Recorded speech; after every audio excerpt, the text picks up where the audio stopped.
Chapter 710. As if they had been granted amnesty, the two models ran back in a panic. Poplar Fruit stood quietly on the runway, looking at their backs and sighing slightly.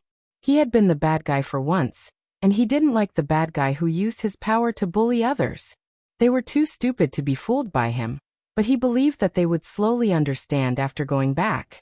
In that case, his reputation among these models would probably be even worse. However, if Poplar Fruit were to choose again, Poplar Fruit would still stand up and criticize them. There was no other reason. A good teacher like Babla was worth it. Poplar Fruit turned around and saw Babla's grateful expression. He smiled and said, "Babla, let's continue." Babla laughed involuntarily.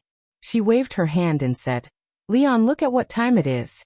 Take a break and continue in the afternoon." The working attitude of French people was not like other countries.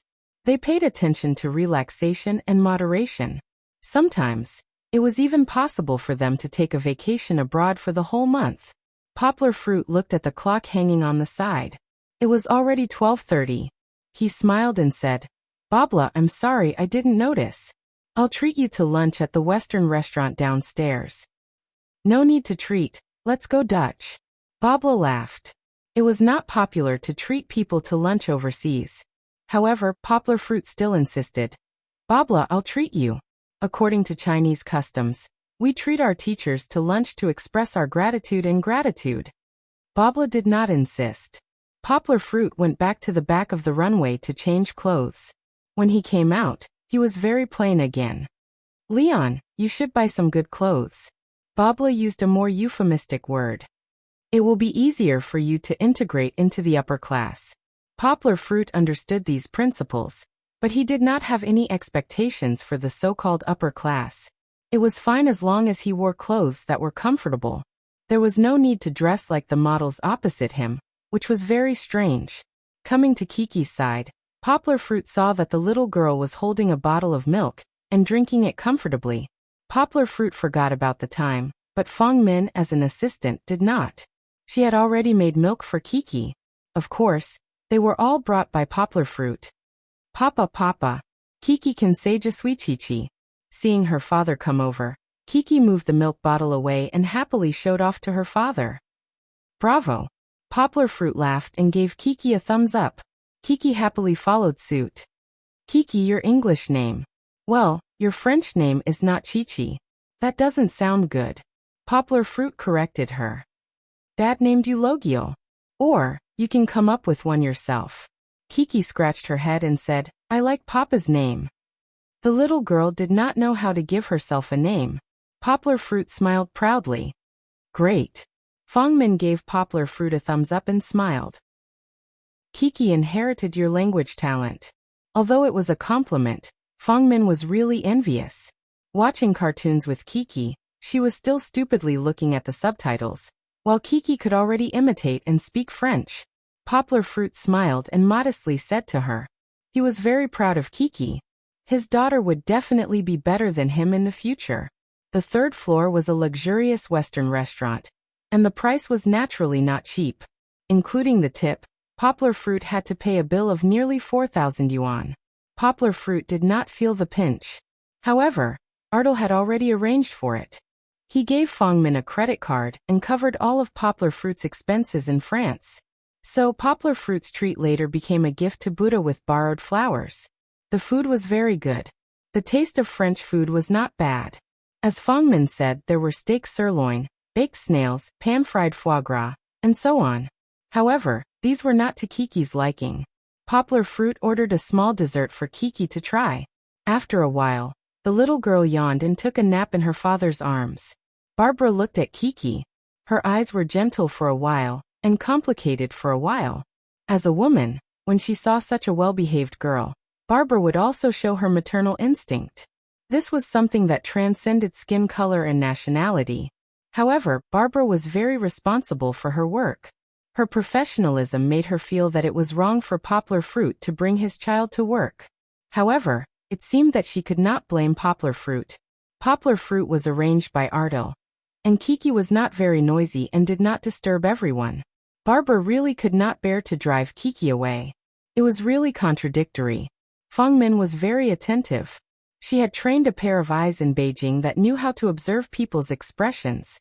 She discovered Barbara's inner thoughts. Feng Min glanced at Poplar Fruit, who was holding Kiki and happily eating the delicious food on the table. She laughed in her heart. You still need me, your assistant, to put out the fire for you. Feng Min turned her head and whispered to Babla. Babla, you know that I was sent by Mr. Ardil, right? Of course, she was speaking in English. Babla's English was not bad, so she could understand. Barbara nodded in confusion and looked at Feng Min. She did not understand what she was going to say. Feng Min smiled and said, I think you must think that I'm here to serve Leon. Actually, I'm not. You're not? Barbara asked in surprise. Is she here to spy on us staff? She was a little surprised and doubtful. Haha, my task is actually to take care of Leon's child. Feng Min smiled brightly and said, Mr. Ardil likes this child very much. She is also a good friend of Princess Luo Danny. Barbara was completely shocked. She guessed in her heart, this child's status is higher than Leon's? Or is it because of this child that Leon was able to enter Givenchy's modeling team? Poplar Fruit also heard their conversation. From his point of view, Feng Min was right. She was indeed here to take care of Kiki. Moreover, Kiki was indeed a good friend of Luo Danny. Although they had only known each other for a day, Kiki's friendliness could not be underestimated. What Poplar Fruit did not know was that Feng Min's words were 50% exaggerated. Her main duty was to serve Poplar Fruit well. She also did not know that Kiki had really become good friends with Luo Danny. However, the effect was achieved. After hearing Feng Min's words, Barbara still hadn't considered that Feng Min would lie to her to this extent.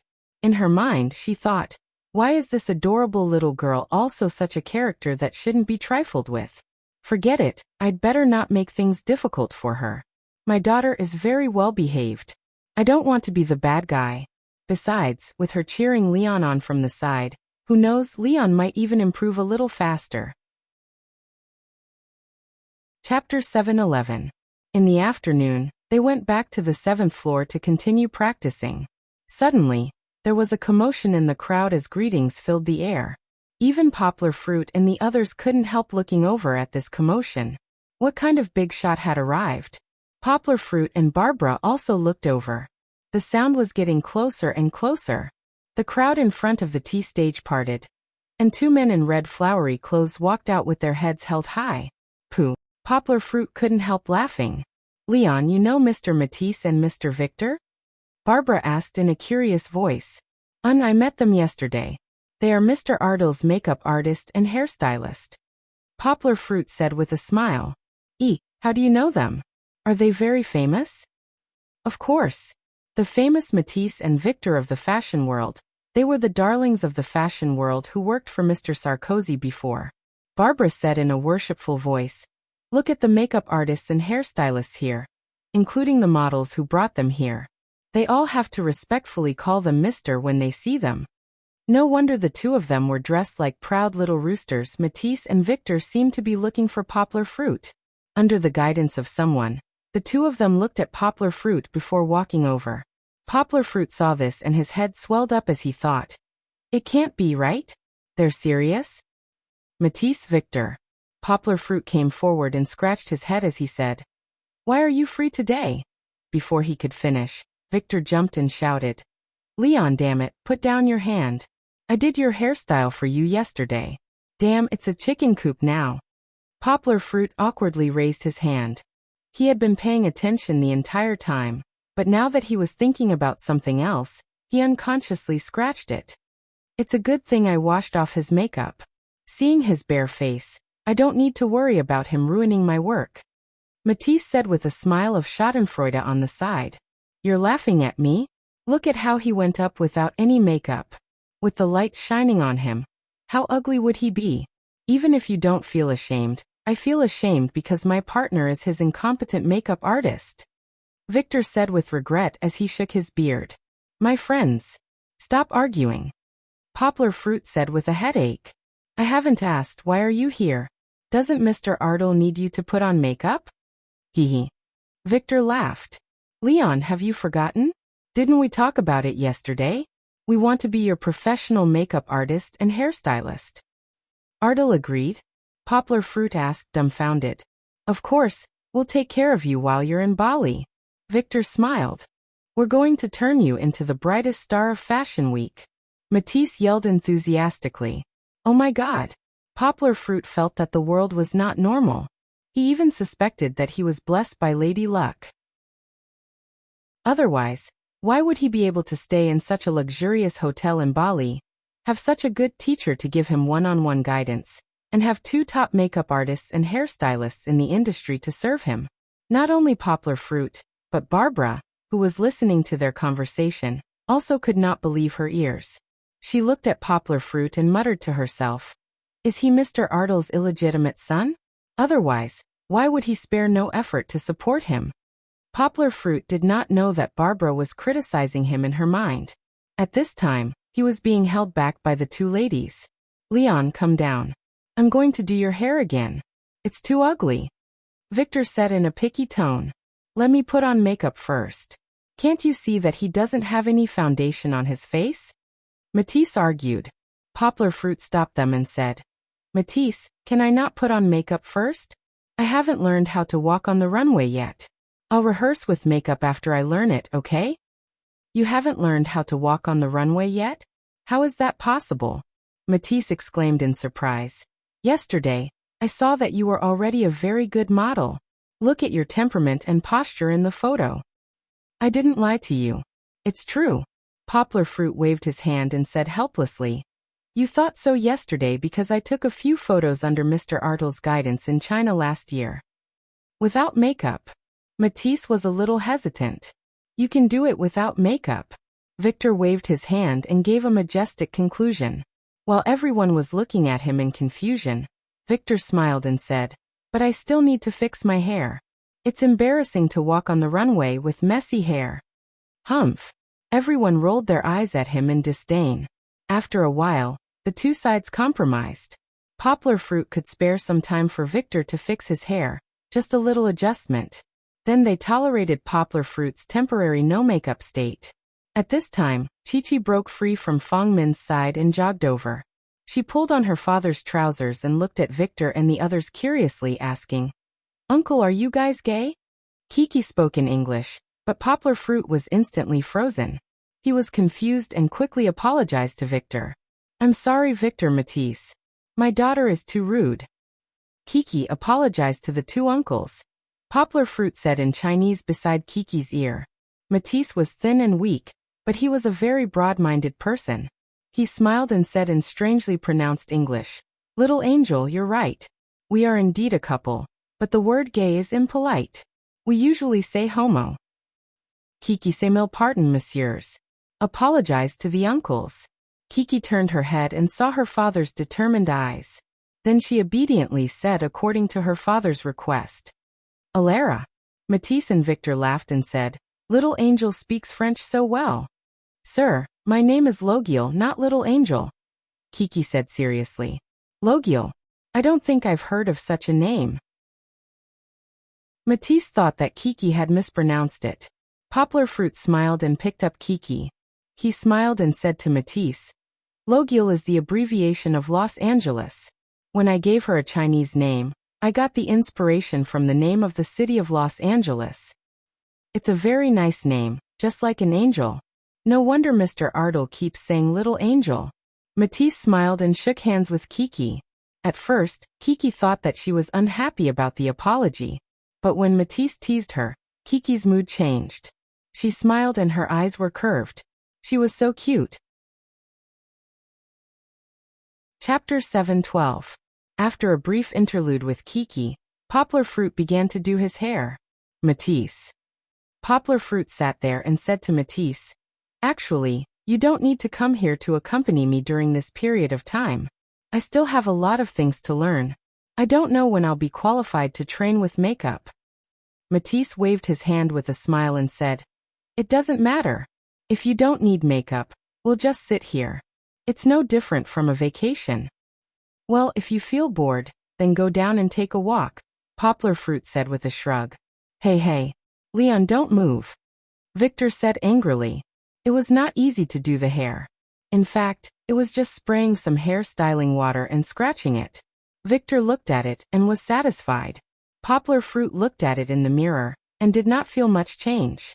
Not bad, Barbara said with admiration. Leon, you are indeed a model material. It's a pity that you didn't learn it earlier. Back on the runway, Barbara and Poplar Fruit began a long journey of teaching and learning. Below the stage, Matisse and Victor looked at each other. They had been watching for a while, and then they slowly felt that something was wrong. Dear, am I seeing things? Matisse murmured. Is Leon doing body training now? Yeah, I think so.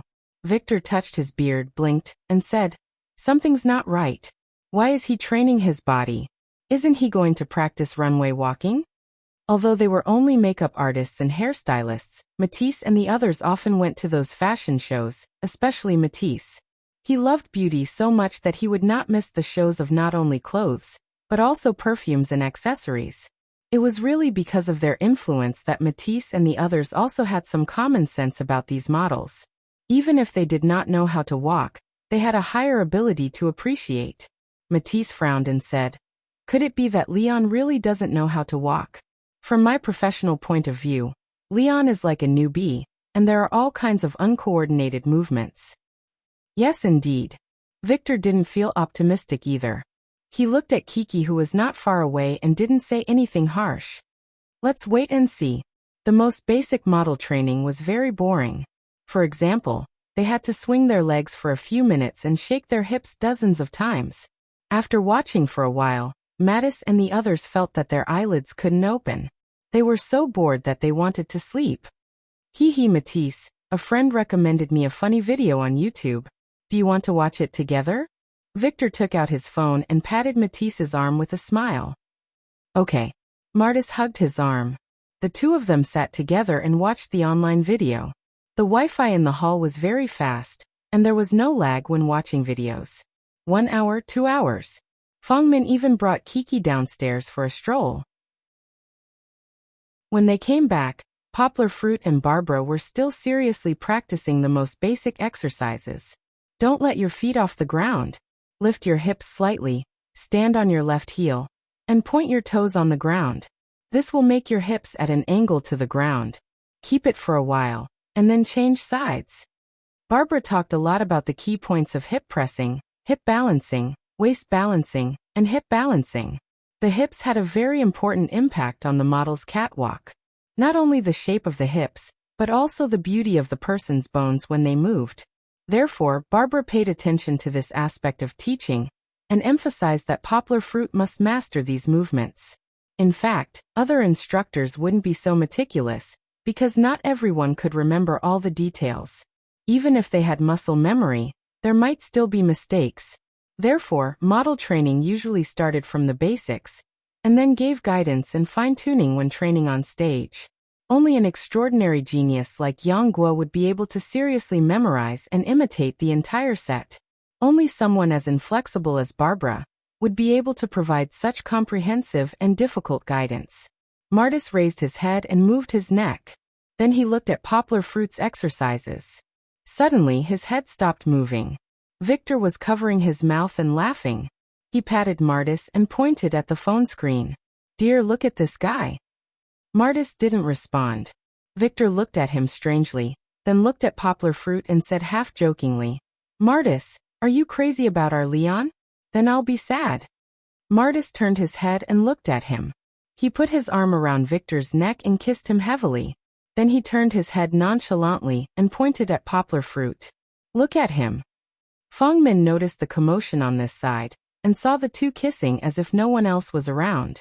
Her eyebrows twitched, and she quickly used her body to block Chi-Chi's line of sight. Oh, Auntie Fang, don't block the light. Kiki pushed Fangmin unhappily. Victor was in a daze after being kissed by Matisse, and the expression on his furry bearded face was very gentle. However, he looked at the runway and didn't understand Matisse's focus. What's wrong? Matisse said without turning his head. Don't you think Leon has improved? Really? Victor looked up in confusion. He looked carefully for a while. This. Victor was so surprised that he couldn't close his mouth. He was not as good as Matisse in this respect, but he still saw the change in poplar fruit. Do you see it?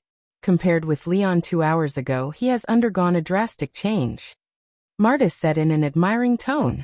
If poplar fruit 2 hours ago looked like an ordinary person without any experience, then now poplar fruit looked like a model. He wasn't pretending just now, was he? Victor asked doubtfully. Martis looked at Victor unhappily and said, "How could it be? Is our friend such a person?" Victor also regretted his doubts. He shook his head and said, "Sorry, I was too excited and said something wrong.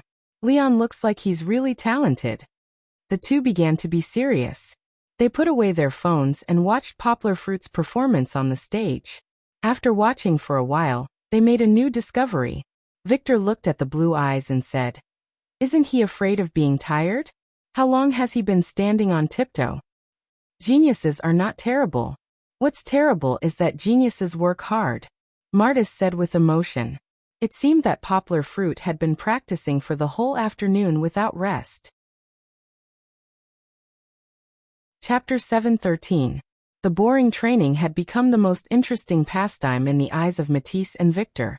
Looking at Poplar Fruit on the stage, Matisse and Victor put away their mobile phones, as if they were watching a wonderful comedy. The learning of a genius was too pleasing to the eyes. Perhaps other models would feel frustrated, but Matisse and Victor were not in the same industry.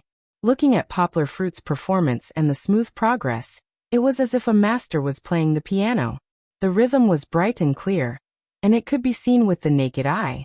When they said goodbye to Poplar Fruit in the evening, their eyes were filled with faint expectations.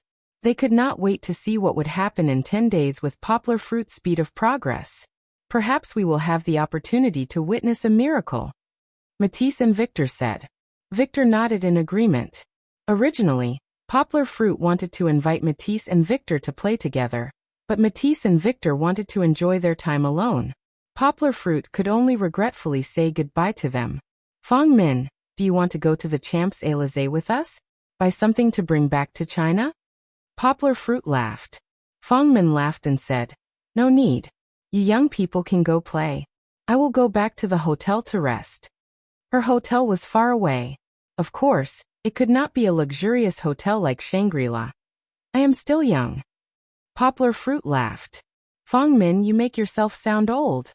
"Oh, Miss Sheng told me that you are not 25 years old this year." Fong Min winked at Poplar Fruit. "But your physical strength is really good. You have been standing for a whole day. Aren't you tired?" She felt tired as a babysitter. Poplar Fruit felt that the state of his muscles was good. There was no feeling of soreness. Perhaps it was because he was practicing while using his martial arts to relieve muscle fatigue. His current internal strength had been very slow after the chi-condensing liquid stage, but the benefits were still very obvious. "You're still in contact with Wuxia?" Poplar Fruit asked in surprise. "Hee, you don't have any objections, do you? Miss Zheng and I are actually very good friends," Fong Min said with a smile. Of course, this was a lie. Zheng Yujie was her big client, and Zheng Yujie only treated her as a good relationship. However, when she told Zheng Yujie that she was going abroad to be Poplar Fruit's assistant, Zheng Yujie immediately became familiar with her. "What's your opinion?" "Of course not." Poplar Fruit smiled. "Then I have to say it." Fong Min covered her mouth and laughed. "Our sister Zheng has a big problem with you." Poplar Fruit rubbed his nose and asked, "Really? What did I do wrong to make Yujie angry?" "First of all, you haven't posted on Weibo for many days, right?" Fong Min laughed. Poplar Fruit was stunned. He thought about it and realized that he really hadn't posted on Weibo for a long time.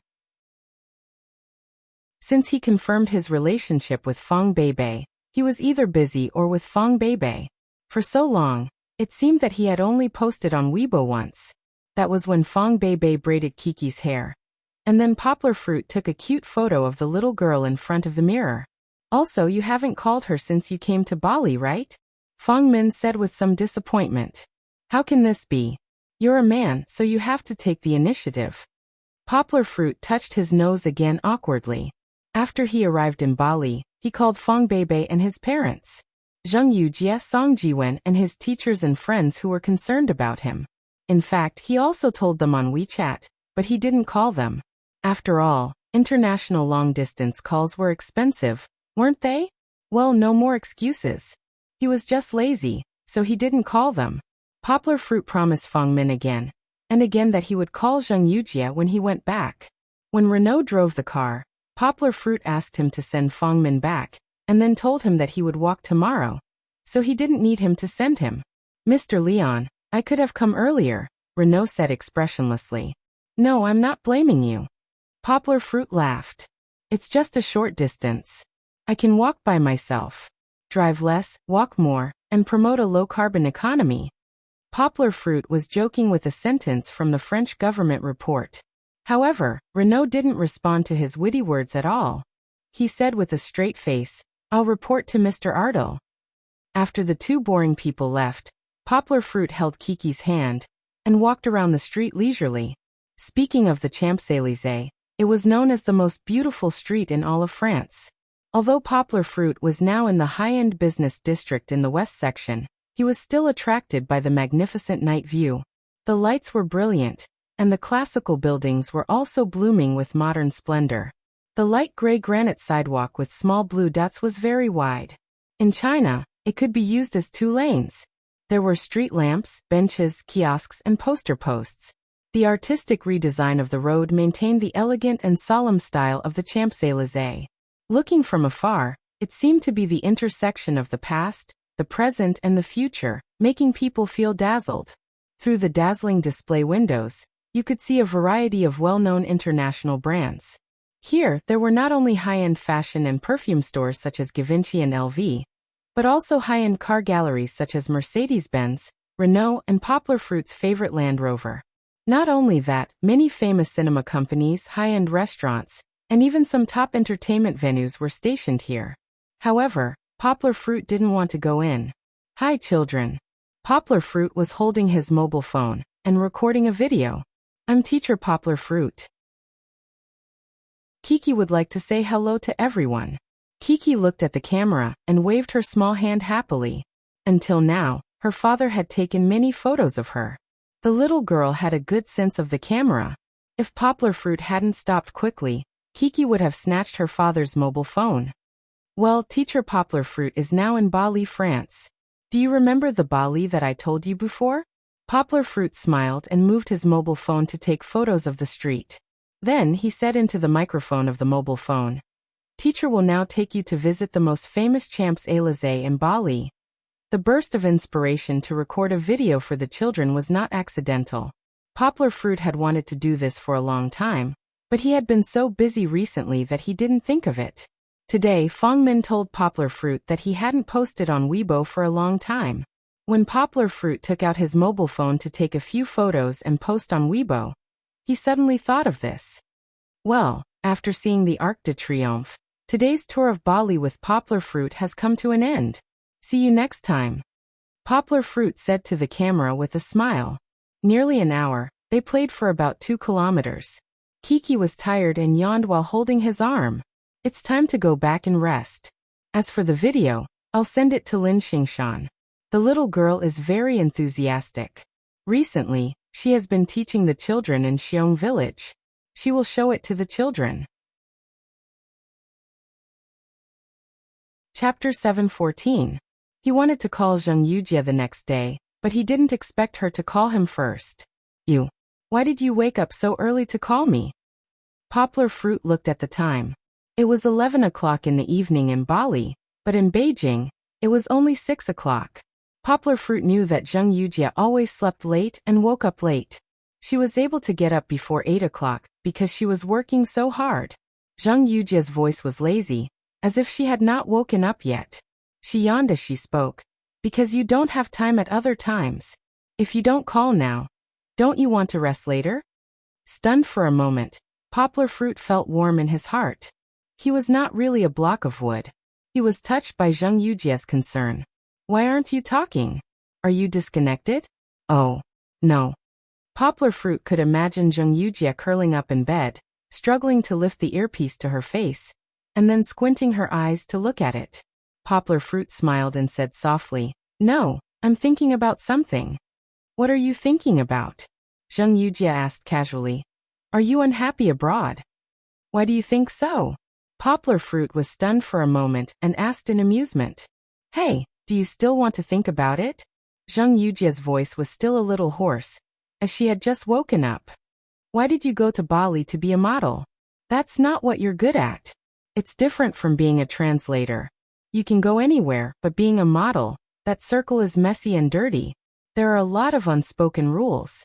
Plus, you're from another country, so it's definitely difficult for you to survive. Poplar Fruit was silent for a moment. He knew that it was not Feng Min who tipped him off. The timing was not right. However, what Zheng Yujie said was not unreasonable. He was indeed in a quagmire and could not move an inch. To him, modeling was like a book without words. In the past, Poplar Fruit had never paid attention to it. This industry was too far away from him. Poplar Fruit had never thought that he would one day walk on the catwalk under the spotlight. Even before coming to Bali, Poplar Fruit didn't think that being a model was difficult. Wasn't it just a walk on the runway? Only now did he realize the gap between himself and those top models. The gap was too big, just like the gap between Yang Cheng and 8 Li. Even if he tried his best to catch up, he still wasn't confident. Don't you see that Poplar Fruit is revising the posture that Barbara taught him during the day while he's on the phone? It's all right. It's not a big deal. When Zheng Yujie saw that Poplar Fruit was silent for a long time, she thought that she had provoked him. She smiled and said, "If you really can't do it, come back to China. Big sister will protect you." Poplar Fruit smiled and said, "I know you are very resourceful." Well, you guessed right. It is indeed a little difficult. However, when have you ever seen me retreat when facing difficulties? Don't worry, the more difficult it is, the more I want to challenge it.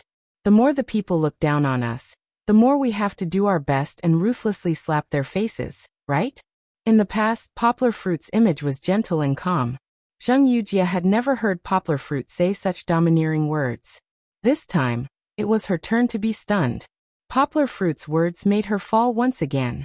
This is the kind of man I like. Gentle and considerate to his family, domineering and responsible to the outside world. Today, when she called Poplar Fruit, Zheng Yujie wanted Poplar Fruit to give her an idea. After registering and setting up the publishing house, Peng Yu split up with her subordinates. Her subordinates continued to stay in Guangzhou and purchased the publishing house that she chose. Then, she led a few assistants to Shanghai and Beijing to negotiate with the established online novel websites that Poplar Fruit gave her. Do you think we should buy all the foreign language copyrights or just pick the ones that you ticked? Zheng Yujie said. It's not expensive to buy them all. Let's talk about a certain point. We can buy all the foreign language copyrights for 100 million. So cheap? Poplar Fruit asked in surprise. Just looking at the premium novels, there were tens of thousands of them. Even if there were only 10,000 novels that could be translated into foreign languages and published, it would only cost 10,000 each. This was the price of cabbages. The other party felt that no matter where the foreign language copyrights were, no one believed that it could really be sold overseas. Since someone was willing to buy, they were ecstatic. Zheng Yujie smiled. Auntie Pang said that we can even lower the price. Really? Someone is so short-sighted? Poplar Fruit shook his head in disbelief. That's not it. One of the founders had a different opinion. He said that he wanted to cooperate with us and share the profits. Zheng Yujie said. However, their CEO didn't agree. It seems that they have recently submitted an application to the New York Stock Exchange to plan for an IPO, which is to be listed. If they can sell the copyrights for a large profit, it will be very helpful for them to pass the review of the Securities and Exchange Commission. Poplar Fruit smiled. That's good. We can take advantage of this loophole. I just want to know which option do you think is better? 100 million for a package, or 10 million for those fantasy novels that you want? Zheng Yujie said. If you want a package, there are many urban novels. I don't think these books will be easy to be accepted by the foreign market. Each has its pros and cons. Poplar Fruit smiled. But now is the time to buy things at the price of cabbages. It's like enclosing land. Let's take advantage of the low price and buy it first. If we can't translate it, we can store it. If 1/10 of these books, no, it should be 1/100th or 1,000th of them can be sold, We will make a profit. Poplar Fruit wasn't exaggerating. 1,000th was placed in front of a huge novel library, and there were thousands of works. If 1 in 1,000 was chosen, it would definitely be a masterpiece. Even if they excluded those that were not suitable for the foreign market, it would still be a treasure trove that would take several years, or even more than 10 years to digest. You're right. Zhang Yujie nodded and said. Then I'll contact Auntie Peng later, and ask her to lower the price.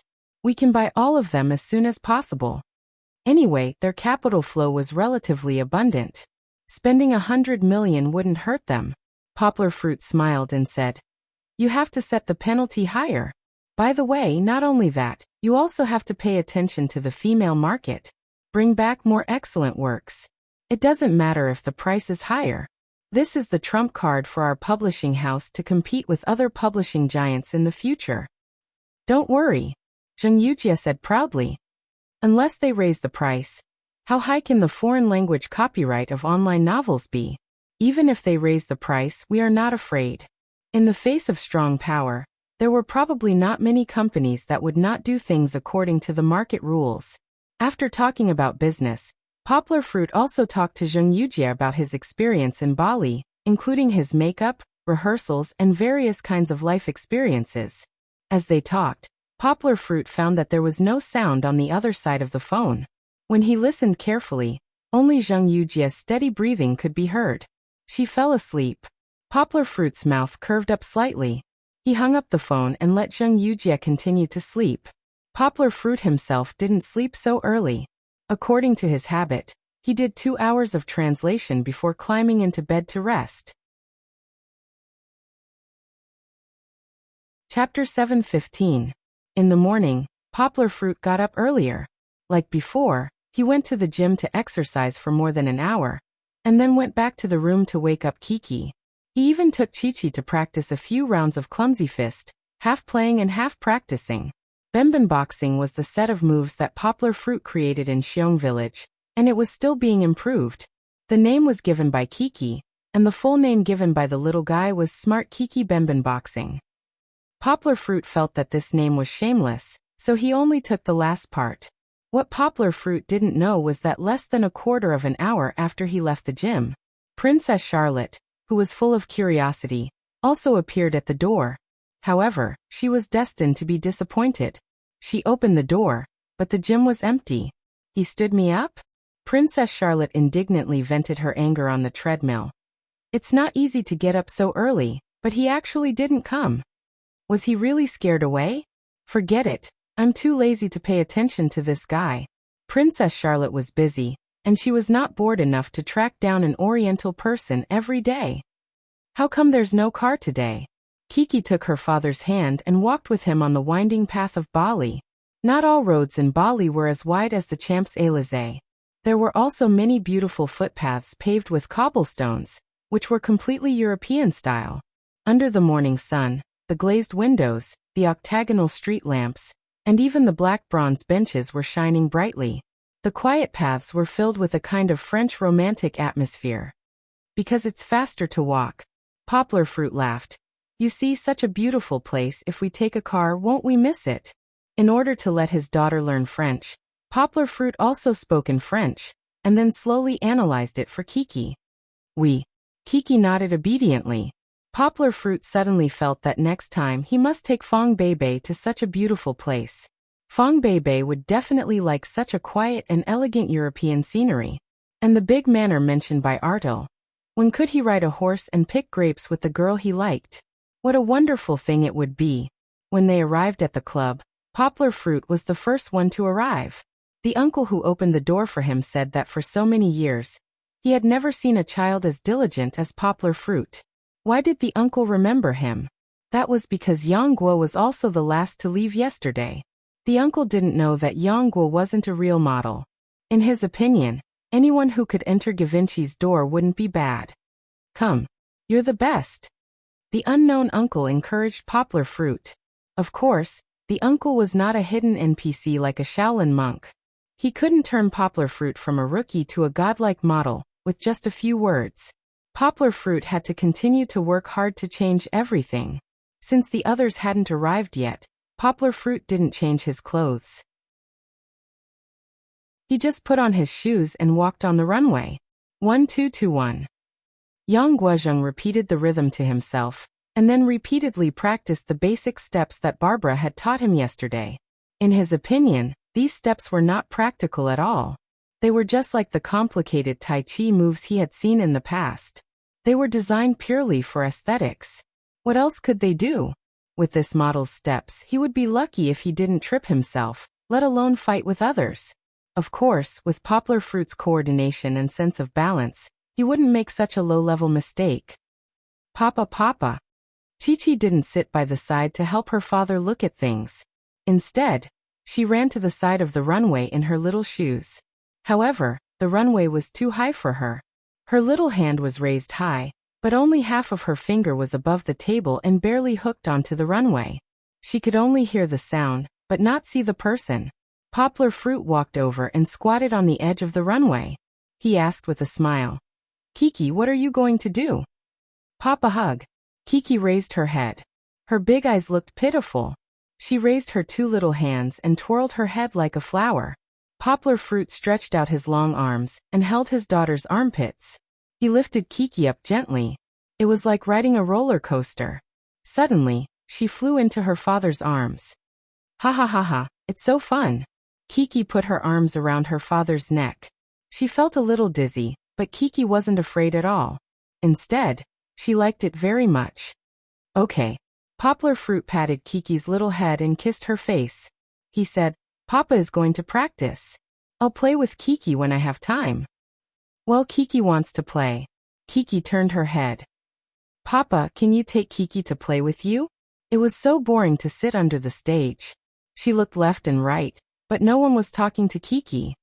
"It's not impossible." Poplar Fruit thought for a moment and said, "Kiki can watch from Papa's side. When Papa is practicing, Kiki can't disturb Papa's movements, because Papa has no space to hug." Poplar Fruit could do two things at the same time to accompany Kiki. However, in order to not change his movements, he couldn't hug Kiki to practice. And Kiki will be very obedient. Kiki cutely hugged her father's face and kissed him. She said in a soft voice. Kiki slid down from her father's arms. She stood beside her father on the tea stage, and curiously looked at her father's various strange stances. Poplar Fruit had actually been paying attention to Kiki. He was worried that Kiki would accidentally fall down the tea stage. It must be known that a child's attention was not like an adult's. She was easily attracted by something, and then forgot about the danger. Poplar Fruit saw Kiki strolling around and stopped at his right side. She twisted her little butt, held her round belly, and imitated her father's movements. Aya. Kiki's sense of balance was far worse than her father's. Moreover, her movements were not standard. She accidentally hooked her own supporting leg and staggered and fell on her butt. Poplar Fruit resisted the urge to immediately carry Kiki. He wanted to see if Kiki could get up on her own. How could a tiger father have a dog son? Kiki looked delicate, but in fact her physical fitness was as good as her father's. Not to mention other things, ever since Poplar Fruit left a trace of vitality seed in her body, Kiki had never caught a cold or fell sick. In fact, Chi-Chi was able to quickly adapt to the high altitude and humid Xiong village in the middle of summer. She could run with her two little legs, and none of the children of the same age or even 2 years older than her could outrun her. Kiki. Chi-Chi maintained her sitting posture and laughed to herself. The little fellow had fallen down, but he still thought that he was cute. Chapter 7:16. Babla also came early, but this might be her habit. She and Poplar Fruit were both hard-working people. On the 7th floor, some models had already rushed over with their teams. They also wanted to leave a good impression on the instructors. Moreover, they came so early for makeup and could go on stage earlier, so they had 1 or 2 more rehearsals than the others. "Leon, you have improved again," Babla said happily.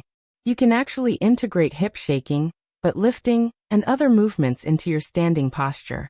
Very good, very good." In fact, these were not difficult for Poplar Fruit.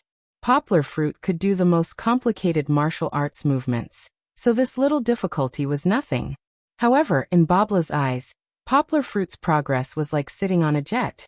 One day was equivalent to a year's progress for others. After Babla came, Poplar Fruit was embarrassed to let Kiki stay on stage to cause trouble. Although he could ensure that he could study efficiently, Kiki was still next to Babla, so it would still affect her. Poplar Fruit did not want to leave a bad impression on Babla. He hoped that Fangmin could come to help take care of Kiki, but Fangmin was the last to arrive. She was not late, as she arrived before 9 o'clock. However, compared to Matisse and Victor, who had arrived early, there was a difference. Speaking of which, Martis and Victor were usually lazy, and they only came over in the afternoon yesterday. Why did they rush over so early today? What is Matisse doing? Yang was pressed down on the chair by Victor to fix her hair. Out of the corner of his eye, he glanced at Martis, who was on his right. He seemed to be fiddling with some machine. To install a video recorder. Victor laughed. Video recorder? Recording what? Poplar Fruit vaguely knew the answer, but he still blurted it out. I'm recording you. After installing the tripod and fixing the DV, Martis walked over and smiled at Poplar Fruit. Yesterday, I told Mr. Ardle that you are a genius, so Mr. Ardle asked us to film your training. What's there to film? Poplar Fruit said weakly. Film me making a fool of myself? You don't have to be humble, although I know you Chinese like to be humble. Matisse laughed and said, You are the most talented new model I have ever seen. I observed you for a long time yesterday. If you record it, you might be able to use it as evidence to witness your miracle. Barbara popped out from Poplar Fruit's side and nodded with a hint of hope. Mr. Matisse is right. Leon, we have faith in you. However, you don't have to put too much pressure on yourself. Just study at your own pace. I hope your camera won't cause Leon any trouble. If Leon feels that he is under too much pressure, I can ask them not to show it in front of you. Barbara said seriously. That won't happen, right? Leon? Matisse laughed dryly. Before Poplar Fruit could reply, he turned around and saw Kiki standing next to his tripod, and looking at it curiously. He immediately cried out in horror, Little angel, my lady! Don't touch it, it'll break. Matisse ran over and picked up Kiki. Kiki was not afraid. She pinched Matisse's nose and stuttered in simple French. Sir, my name is Lorgiel. Chi-Chi was quite concerned about her own name, Matisse had no experience in raising a child. He was sweating profusely as he played with Kiki. Fortunately, Fangmin arrived in time and rescued the helpless Matisse. Kiki, look at what I brought for you. Fangmin took out a big book from a big bag, and then took out a colorful box. Girls loved colorful things the most, and Chi-Chi was the same. When she turned around to look, she immediately abandoned Martis and ran over happily. She stuck her head out and asked curiously, Auntie, what is this? This is a coloring book. Fangmin smiled as she flipped through the large book on the table. Inside, there were some blank drawings of small animals on the white cardboard. Of course, on the upper left corner of each page, there was a miniaturized full-color drawing. Fangmin opened the box. There were 36 crayons of different colors neatly arranged inside. Kiki's eyes lit up immediately. Fangmin smiled and said, These are crayons. Do you see those blank drawings? Kiki will take the crayons and color them later to make those small animals look better. Are they really for Kiki? Kiki still couldn't believe it. She blinked her big watery eyes, and the desire in her heart had long been expressed on her face. Of course. Fangmin smiled. As soon as her voice fell, Kiki immediately cheered happily and ran to her father's side. She pulled on her father's trousers and told him about her excitement. Kiki is going to draw. Draw big flowers and draw beautiful sheep. Poplar Fruit had just finished doing his hair. He looked at Fangmin gratefully and said, Sister Fangmin, you are really considerate. Poplar Fruit was also grateful to those who treated his daughter well from the bottom of his heart. Fangmin smiled and said, Yesterday, I saw Kiki looking at the iPad all the time. This isn't very good for children. I read a book before. It said that children aged 0 to 7 should use their hands and brains more instead of passively receiving some information by watching videos. That's why I bought this coloring book. In a strange city like Bali, Fangmin found such exquisite coloring book in crayons for Kiki in just one night.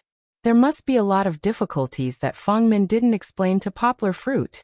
Poplar Fruit cared enough about Kiki, but as a man, there were many aspects that he didn't consider thoroughly. He humbly accepted Fangmin's teachings and remembered it in his heart. In the future, he would let Kiki watch less cartoons and let her come into contact with more novel things to cultivate Kiki's ability to use her hands and brains. Seeing Kiki happily studying her new toys on the table, and Fangmin giving her some hints and guidance from time to time, Poplar Fruit felt relieved. He didn't have so much time to take care of Kiki. It was good enough that Fangmin was there. Poplar Fruit went back to the back of the tea stage to change clothes, and then began a new day of learning. Seeing Poplar Fruit and Barbara walking on the tea stage, Matisse and Victor looked at each other and smiled knowingly. The two guys intimately held each other's waists and leaned in front of the DV camera. As if they were recording the opening speech, the two laughed and reached out one hand to the camera, bending their ring finger and middle finger. "Ladies and gentlemen." Matisse waved his hand and said. He said one sentence and Victor followed suit. "Next is the reality show Leon's Show," Matisse said in a low voice.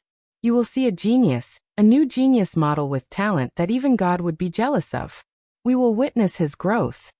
Victor added. "Now the miracle begins." Matisse and Victor separated and pointed at Poplar Fruit. Well, fortunately, Poplar Fruit didn't see it. Otherwise, he would have been shocked by their exaggerated performance. Chapter 7:17. The 7th floor of the Givenchy Hall was noisy to begin with. The music of the catwalk was loud and clear, and because there were so many venues and so many models and their assistants, a single word from each of them could turn the entire floor into a wet market. Poplar Fruit's area was relatively quiet because it was relatively remote, and there were few people there. However, the noise was definitely not normal. The models on the runway next door were not in the mood to walk. The music was still playing, but they were still rushing forward. The cheers were too loud. This formation was similar to when Martis and Victor came here for the first time. However, the momentum was much greater.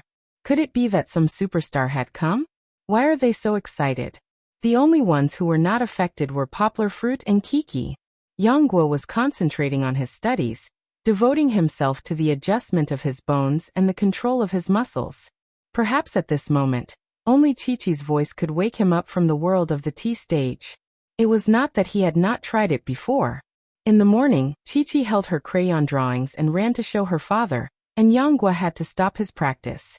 Kiki, of course, followed her father's example. She was also very focused when she was doing something she liked. In the afternoon, when she woke up, she started a new journey. This time, she wanted to draw Big Wolf for her father. For this, Aunt Fangmin asked her to drink water several times, but Kiki was very impatient.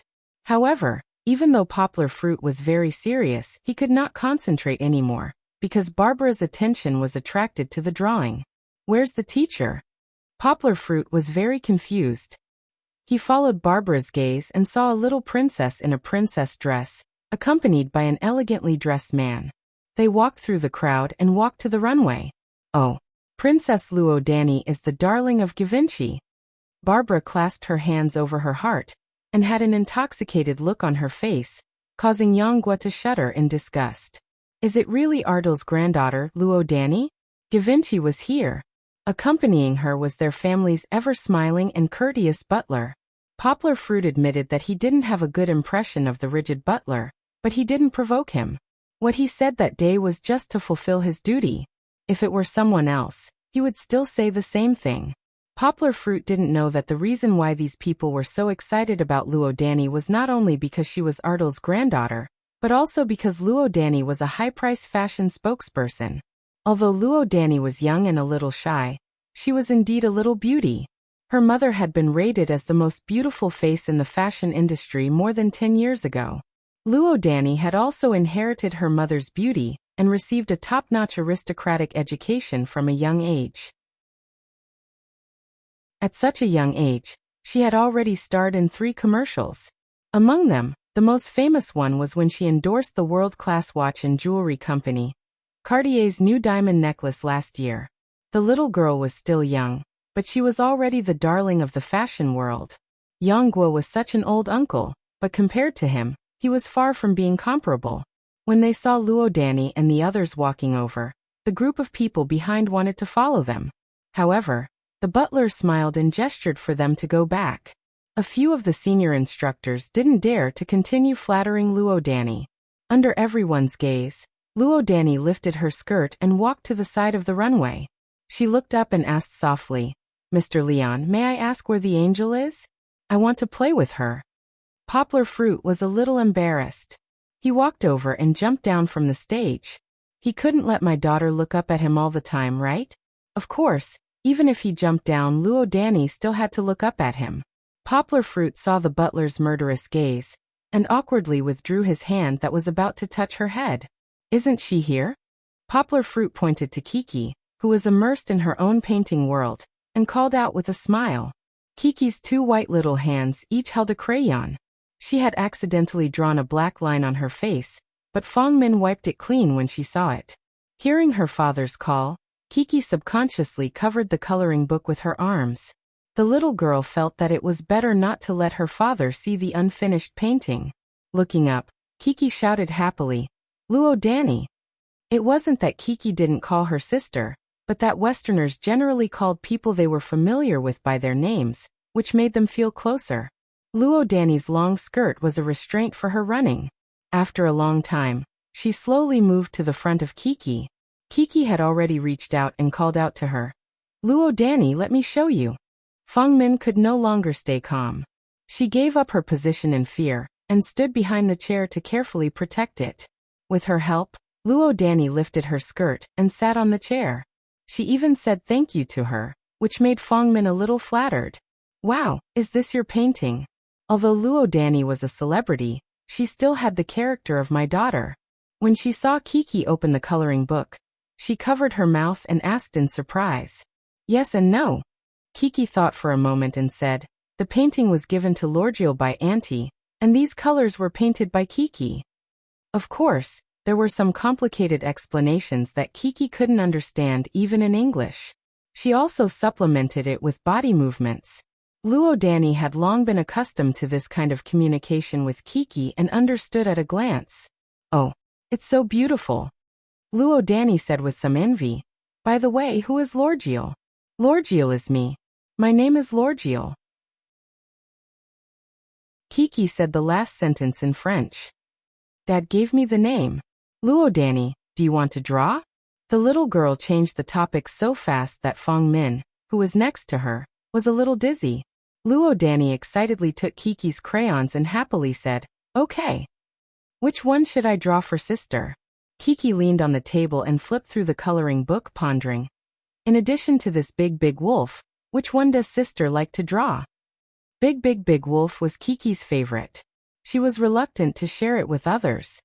"What is big wolf?" "Wow, I like this big white bear." Luo Danny was no longer a lady. She happily held Kiki's hand and shouted, "How is it a big white bear?" "It's obviously a polar bear." My daughters began to play with their drawings as if there was no one else around. In fact, Luo Danny's skin was thin, and she was usually very reserved outside. However, she also had a playful heart. Under the influence of Kiki, Luo Danny also became lively. Seeing that they were having fun, Poplar Fruit also felt relieved, and went back to the tea stage to continue to study. As for the other people's strange looks, Poplar Fruit naturally disdained to care. Chapter 7:18. So that Asian man has such a background.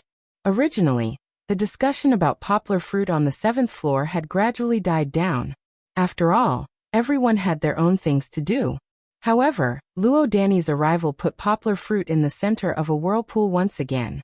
Of course, they only dared to whisper among a few people.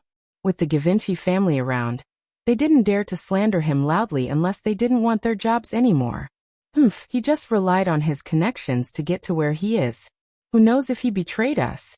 Their words were still unpleasant, and all kinds of malicious guesses were exchanged among them. "Didn't you see his clumsy performance? I was 100 times better than him when I first went on stage when I was 15. Does that yellow monkey think he can become a model just by relying on his connections? He's too naive. I think we should join forces to boycott him. Forget it. Can an arm be stronger than a thigh? Someone said disdainfully. Speaking of connections, didn't the little princess also rely on her connections? The little girl hasn't even grown up yet, and she's already in a big commercial. I really don't know what he's thinking. This was a female model. When she said this, the air was filled with a sour smell. Oh, master, you should be careful. If word gets out, you don't want to stay in this industry anymore? Her assistant pulled her back nervously. I think we should just let him show off. In the modeling industry, strength is everything. If he goes on stage like this, Givenchy will be the one to lose face. Haha. Another circle was secretly discussing.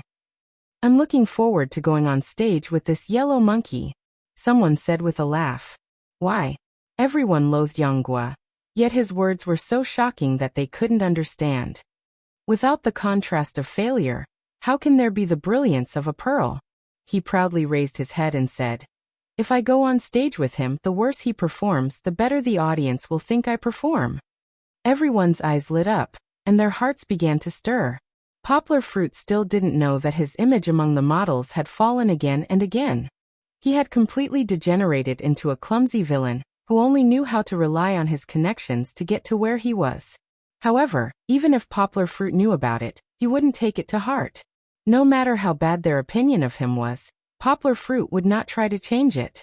These people were not important in Poplar Fruit's heart. He was more concerned about becoming a model worthy of Artel's trust. Perhaps, using strength instead of words to give them a slap in the face would be more satisfying. Luodani, why didn't you come over yesterday? Kiki handed a crayon to Luodani, and also helped her draw a few strokes. Luodani wasn't as good as Kiki. She couldn't draw and talk at the same time. She paused for a moment, turned to Kiki and said, because I have to go to class. Oh. Are you going to class like Chi-Chi's daddy? Chi-Chi took the opportunity to draw a few more strokes. After she succeeded, her big eyes narrowed into slits as she grinned. Oh Lorgio, you cheated. Luodani grabbed Kiki's wrist and shouted angrily. I have a tutor. I have to learn Latin, horse riding and etiquette. It's so annoying. The little girl pouted and said irritably, I want to play with you, but the housekeeper won't let me play. I can't come out until after class in the morning. Annoying to study? Kiki scratched her head, not quite understanding Luodani's troubles. She said in a childish voice, no. Kiki's daddy taught Kiki to speak French. Kiki thought it was very interesting. Luodani said with some envy, your daddy is so good. He must be a very gentle and kind person. Hearing others praise her daddy, Kiki laughed happily. She proudly puffed out her chest and said, yes, yes, Kiki's daddy is the best daddy in the world. The two of them drew for a while. Kiki asked, Luodani, will you come to play with Kiki in the future? Drawing alone was definitely not as fun as drawing with friends. Luodani thought for a moment. She pouted with some uncertainty and said, I don't know yet. I don't know if there are any more trips. I may need to go to Switzerland to participate in some business activities. Or I may be asked to stay at home to study by my teacher. I also want to come and play with you, Kiki. Although they didn't speak the same language, Luodani felt that Kiki, who was 6 years younger than her, was already her best friend. She was different from her other companions. Chi-Chi was very sincere and unpretentious to her, and she had many wonderful experiences. The difference between the East and the West. When she played with Chi-Chi, she didn't need to wear a mask or pretend to be a lady. In any case, every minute and every second was happy. Kiki was a little unhappy. She took Luodani's hand, and the two of them looked like good sisters. She said in a soft voice, but Kiki wants to play with Luodani. Luodani, don't go, okay? Luodani was a little embarrassed. She thought for a moment and said, no. My butler is very bad. If I don't go, he will tell my daddy. So bad. Kiki asked daddy to beat him. Kiki indignantly looked at the butler, who was standing straight in the distance with a white towel in his hand.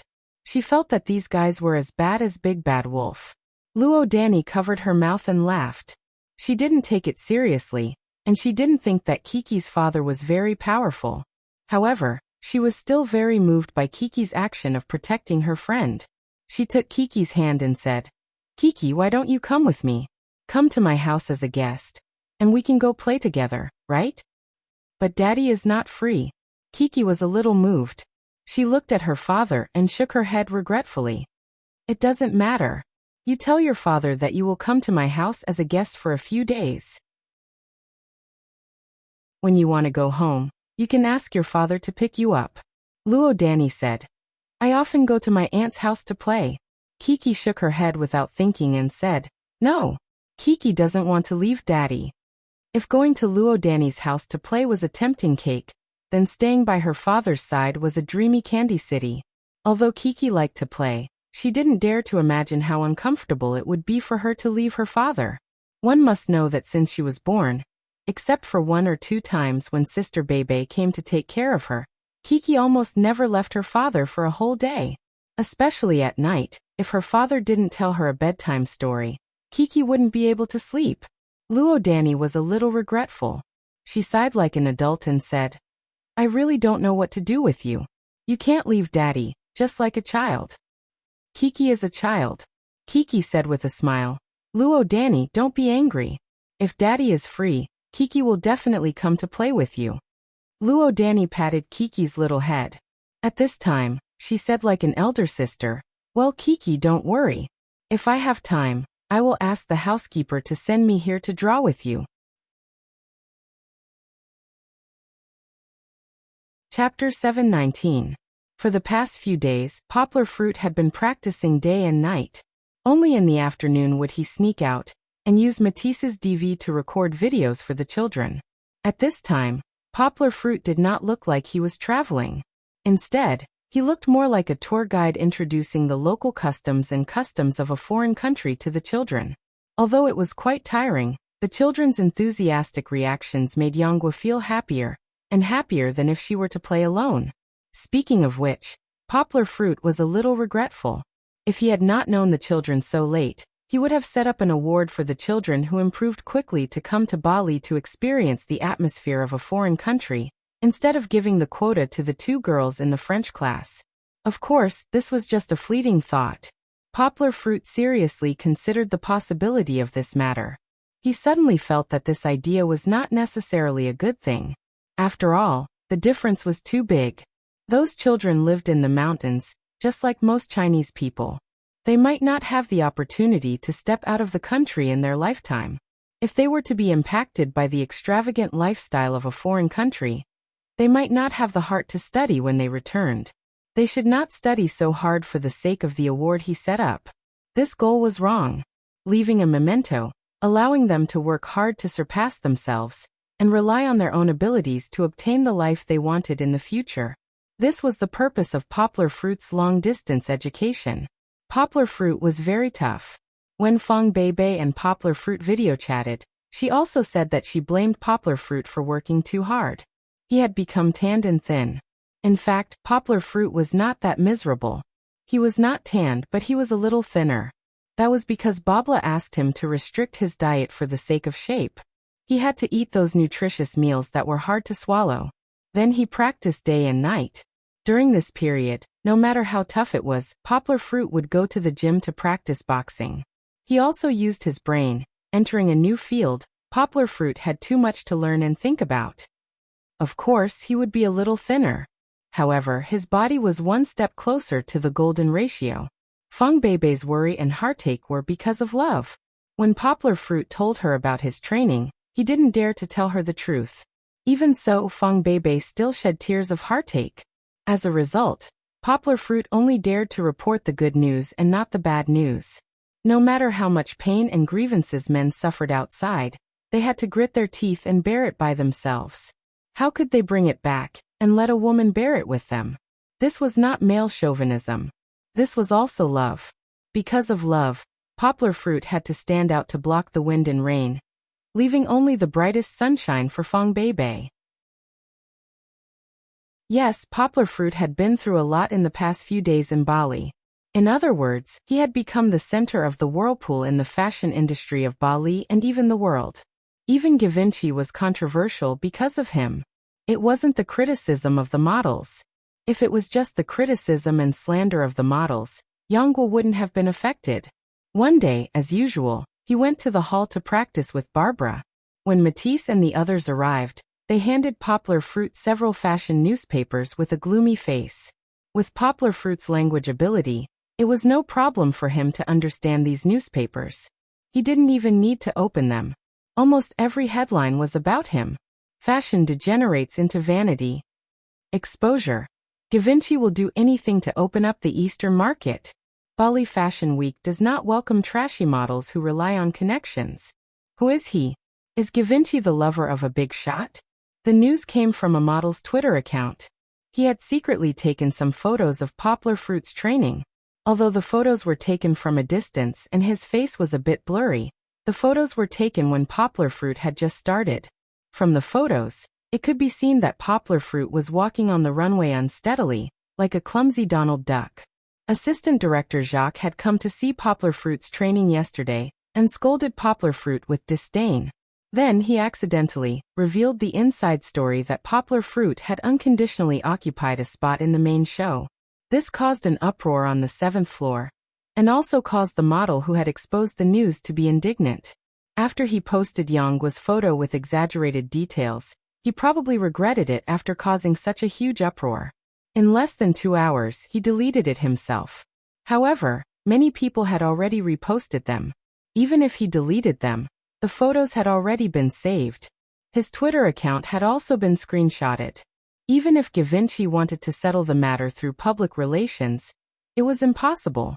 Therefore, Poplar Fruit saw these newspapers the next day. In these newspapers, the reporters at most had photos of Poplar Fruit, but they didn't know who Poplar Fruit was at all. One newspaper even guessed that Poplar Fruit was the Prince of China. There was also a newspaper that was very offensive. It used racial slurs to smear Poplar Fruit and the yellow people behind him. It even said disdainfully, "Those yellow people in East Asia are uncivilized. What do they know about fashion?" Does Givenchy think that it can open up the Eastern market by inviting an Asian to walk on the runway? It has insulted the entire fashion industry and turned Bali Fashion Week into a money-grubbing fashion week. Not only were they cursing Yonggwa, but because of the model's name, Ardal and Givenchy were also criticized and attacked by the media. One of the reporters even shouted, "Ardal, get out of the fashion industry. These bastards." Poplar Fruit clenched his fists. Even though he was usually calm, he was now full of anger. However, when he saw these comments, he felt a little helpless. He wanted to stand up and tell the media that they were wrong. Poplar Fruit couldn't, because at that time, Poplar Fruit still couldn't prove himself with his ability. Although Poplar Fruit felt that he had made rapid progress in the past few days, it was only enough to make him a good model. He might be second-rate in China, but in Bali, or even in front of the models on the 7th floor of Givenchy, he was still a nobody. What should I do? The words in the newspaper about Ardal were like knives, engraving in Yonggwa's mind, one by one. Closing his eyes, Poplar Fruit struggled.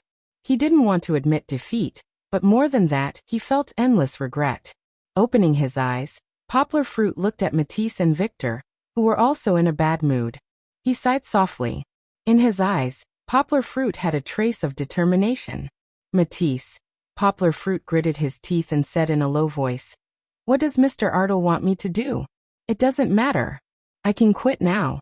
Those newspapers still don't know about my news. If I go back now, no one will know whether this news is true or not. As long as we don't admit it, they won't keep pestering Mr. Ardal." Chapter 720. Why did you quit? An old but still loud voice suddenly rang out. Poplar Fruit was no stranger to this voice. He turned around and saw Ardal striding toward them with his gentleman's crutch. "Mr. Ardal, why are you here?" Martis and Victor quickly stood up from their chairs. They were usually quite arrogant, but when facing their boss, they still had to be obedient. "Of course I'm here. Do you think I, Ardal, will be intimidated by the fabricated reports of these reporters? Did Givenchy give up?" Ardal puffed out his chest proudly. His turbid eyes were shining with the light of disdain for the world. Chi-Chi, who was next to Fong Min, saw Ardal's arrival. She didn't know what had happened, but she was very happy. When Fong Min wasn't paying attention, she skipped over and said, "Sir, is Luo Danny here?" Seeing Kiki, Ardal's face softened a little. He smiled and said, "My lovely angel, I'm so sorry that Luo Danny didn't come today." Kiki sighed regretfully. She pouted and said, "I see.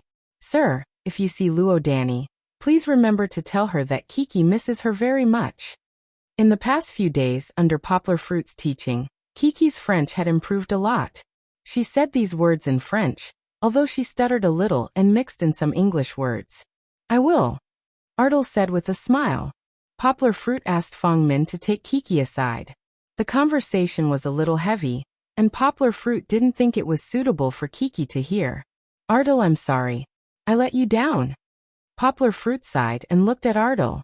He and Ardal got along as friends, so there was no need for him to pretend to be humble. However, he also had something to say. Ardal invited him to Bali because he trusted him. Now, because of his lack of strength, Ardal was bombarded. He felt sorry for himself. "What are you sorry for?" Ardal stared at Poplar Fruit, waved his hand and said, "I'll tell you later." Ardal turned his head and looked at Martis and Victor. His eyes were burning with anger. He gnashed his teeth and said, "Martis, you two are getting worse and worse, aren't you? Did I ask you to come here to threaten and force Leon to go back? Do you still have any respect for your master?" Martis was sweating profusely. He quickly waved his hand and said, "Boss. Sir, we didn't threaten or force Leon. We just asked him to read these irritating newspapers." Indeed, when the two of them were fighting for justice, Poplar Fruit suddenly announced that he would quit. Both of them were shocked by Poplar Fruit just now.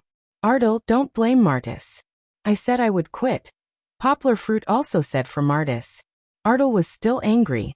He immediately turned to Poplar Fruit and said with disappointment, "Leon, how could you say such a thing? Just a few newspapers made you back off?" Poplar Fruit didn't need to be polite with Ardal. He waved the newspaper in his hand and pointed at the article that asked Ardal to leave the fashion circle. He said, "Hey Ardal, I'm just thinking for you. You're under too much pressure." Ardal pulled the newspaper from Poplar Fruit's hand, tore it in half and crumpled it into a ball with disdain, and said, "Street tabloids. If Givenchy is afraid of this kind of gossip, we don't need to open our store anymore." Martis said weakly, "Boss, that's the sun."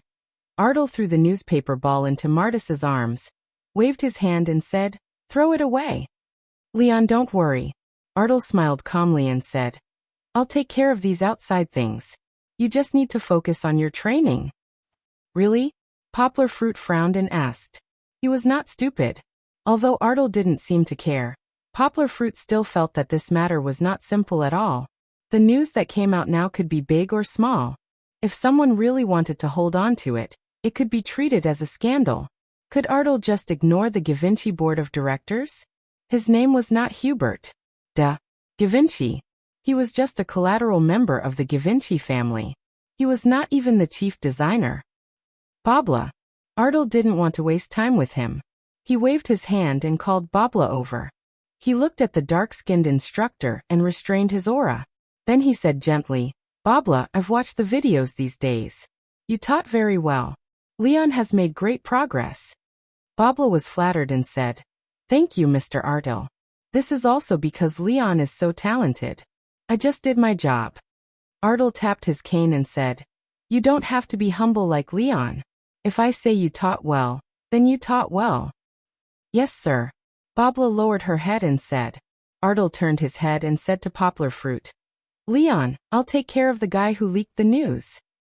His voice was very serious and firm. He didn't allow Poplar Fruit to plead for mercy. Poplar Fruit hesitated and shook his head. He didn't want to take care of it anymore.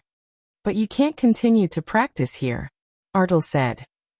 "Mr. Ardal." Babla cried anxiously. She had just seen hope from Poplar Fruit. She hurriedly explained to Ardal, "Mr. Ardal, please believe me. Leon can become an excellent supermodel. Please don't." "I know." Ardal interrupted her and said, "I didn't say that he can't practice here. I mean that he can't practice here. Do you understand?" More and more reporters are coming here after hearing the news. Ardal said. We don't have time to waste on those reporters. So Leon and Babla, move to my villa and practice. Matisse suddenly understood. He said admiringly, Boss, you're so wise. We'll tell the public that the report is not true. Then we'll let Leon come out. Then there will be no controversy. Who said I'm going to do that? Ardal hit Matisse's butt with his cane and laughed. No, I'm going to admit it. I'll tell them that Leon was chosen by me. He's the most suitable one for my designs. If anyone is not convinced, I'll see you at the Fashion Week. Overbearing and unreasonable, Ardal told everyone with his straight spine that he would never give in. Poplar fruit was not like what the novelist said. Ardal's trust was like being injected with chicken blood. However, he was still a little touched by his friend's support. Gently hammering Ardal's arm with the outside of his fist, Poplar fruit also straightened his chest. He looked at Ardal with firm eyes and said loudly, Ardal, don't worry. Your vision will be proven. I promise. Chapter 721.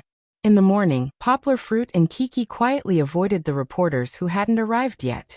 They returned to Shangri-La to pack their things, then got into Hey Bro Renault's Rolls-Royce and moved to Ardal's villa. As soon as he left, someone came looking for him. The story started in the morning. She didn't have an itinerary today. As a noble, Princess Charlotte didn't need to rehearse like those models. Gucci didn't even need her to walk for the brand's shows. With her fame, it was enough for her to occasionally attend commercial events. So today, she was able to sleep in leisurely and slowly eat breakfast in her room. When Princess Charlotte ate breakfast, she didn't read the newspaper while eating like those middle-aged men in movies. Her good upbringing had taught her to have an elegant eating posture. However, although her posture was elegant, her eyes were sneakily looking around. Princess Charlotte was secretly looking at her two bodyguards, wondering how she could avoid them and sneak out to have fun. If that guy was here, I wouldn't have to rack my brains to avoid Atai and the others. A vigorous shadow that had disappeared for a long time suddenly popped up in Princess Charlotte's head. He's so good at fighting. He knocked down Atai and the rest of them with only a few punches and kicks. Then I can sneak out and go shopping openly. Sometimes speak of the devil. Although Poplar Fruit didn't appear in person, Princess Charlotte saw his photo. Hey, Atai, give me that newspaper. Princess Charlotte put down her spoon and pointed at the newspaper that was neatly placed on the desk. Usually, other than her own reports, she didn't seem to take the initiative to look at the newspaper. Atai looked at Princess Charlotte suspiciously and vigilantly. He knew how troublesome his master was. However, as a bodyguard and servant, Atai dutifully handed over the newspaper. Although the photo was blurry, Princess Charlotte could still distinguish Poplar Fruit's figure. It's really him. Even though she was still unsure, she took a look at the contents of the newspaper. Asians, Givenchy, Ardal. These keywords were enough for Princess Charlotte to confirm that this unlucky man was the tsundere she had met 3 times. That's right, Princess Charlotte called Poplar Fruit a tsundere. Why? This was because Poplar Fruit had bumped into him 3 times, but he hadn't even tried to strike up a conversation with him once. This had caused Princess Charlotte to doubt her own charm. But now Princess Charlotte blamed it on Poplar Fruit. This man must be too arrogant. He saw me and pretended not to know me. After all, Princess Charlotte was as well known as Prince William in England and Europe. Do you think this is cool? Princess Charlotte thought indignantly. Looking at the sun, which she usually disdained to care about, Princess Charlotte was secretly delighted. Hee hee, you've been caught red-handed, haven't you? Princess Charlotte somewhat believed the rumors in the newspaper. Poplar Fruit was a prince of some royal family in Asia. Otherwise, how could he have received Givenchy's favor? Princess Charlotte didn't feel any model aura from him. Although Poplar Fruit's figure was pretty good the first time they met, and Poplar Fruit's hairstyle was a lot better the 3rd time they met. But which country's prince was he from? Brunei, Nepal. That country with a lot of sorcerers also had a prince. However, the royal family of Brunei seemed to be more low-key. The royal families of Southeast Asia in Brunei were ugly and short. They were different from the men she had seen before. Princess Charlotte was curious again. She raised her head and asked Atai, Tai, do you remember the Asian man who pressed you to the ground in less than a second? Tai's face darkened. She really touched on his sore spot. That experience could be said to be the most humiliating experience he had ever had as a royal bodyguard. And Princess Charlotte still described it in such detail. What did she mean by less than a second? He didn't dare to look at the strange eyes of his companions. He braced himself and nodded. Didn't you go to investigate him? Do you have the report? Let me see. Princess Charlotte said with great interest as she stretched out her hand. Please wait a moment. Tai stood up, pressed his headset, and whispered into the microphone on his collar for a while. After a few minutes, the information was sent to the tablet in his hand. Princess Charlotte took it, and the first thing she saw was a photo. If Poplar Fruit or Matisse were here, they would be surprised to find that this was the photo they took of Poplar Fruit. Regardless of how it got into her hands, Princess Charlotte looked at Poplar Fruit's slightly curly bangs and deep starry eyes and muttered, "So it's you. You look pretty good." Chinese? There's no prince in China, right? Princess Charlotte was surprised when she saw the following. In fact, it was very difficult for foreigners to get information about China. However, because Poplar Fruit was still a little famous, they could easily get information about Poplar Fruit from some reports and social media platforms. For example, the exclusive interview that QQ News did with Poplar Fruit last year had a lot of background information about him. Ah, he's a commoner? Princess Charlotte looked at Poplar Fruit's information and thought with some regret, sure enough, the newspapers are all lies. In her opinion, there was only the difference between nobles and commoners. Whether it was urban residents or rural residents, these were all commoners. There was no difference. Translator, this person is quite talented. No wonder he can speak French and Italian. Why didn't he say so earlier? Really, he made me so embarrassed. Princess Charlotte was still brooding about how she made a fool of herself. Princess Charlotte looked at the photos of Kiki and Poplar Fruit from his Weibo and felt a little envious. She's really his daughter. She's so cute. He's so good to his daughter. Princess Charlotte herself did not receive such good treatment. Her mother was the crown prince, and her father was also a big shot. They were not at home most of the time. How could they compare to Poplar Fruit's strong fatherly love and affection towards Kiki? This guy is a little stupid. He didn't train well, and went to be a model for Givenchy. Why didn't he work hard as his translator? Princess Charlotte pursed her lips and thought with some dissatisfaction. He already has a daughter, but he's still so unreliable. No, I have to look for him. In the information in Princess Charlotte's hands, there was Poplar Fruit's room number in the Shangri-La Hotel. Wasn't it just right below her? Her personality was more carefree, and she would do what she wanted to do. Throwing down the newspaper, Princess Charlotte ran to Poplar Fruit's room with 2 bodyguards and knocked on the door. However, she was destined to be disappointed once again. Poplar Fruit had just left with his luggage 15 minutes before she came down. One could only imagine how mad Princess Charlotte would be at this moment. Chapter 722. I have to go to Bali first. Pai Din-1 waved goodbye to Duan Xueqing at the airport. As a specially invited photographer of the Duan family, he needed to go to Bali first. Of course, the Duan family's own buyers would go with him. They wanted to get first-hand information about the new collections of the fashion giants this year before Bali Fashion Week. Like other shops, Fashion Week would become a carnival for them and the world's fashion industry. Duan Xueqing came to see him off, completely ignoring the strange looks of others. Of course, Duan Xueqing didn't know whether she was deliberately angry with her family or sincerely wanted to see Pai Din-1 off. Their relationship was currently in a very mysterious stage.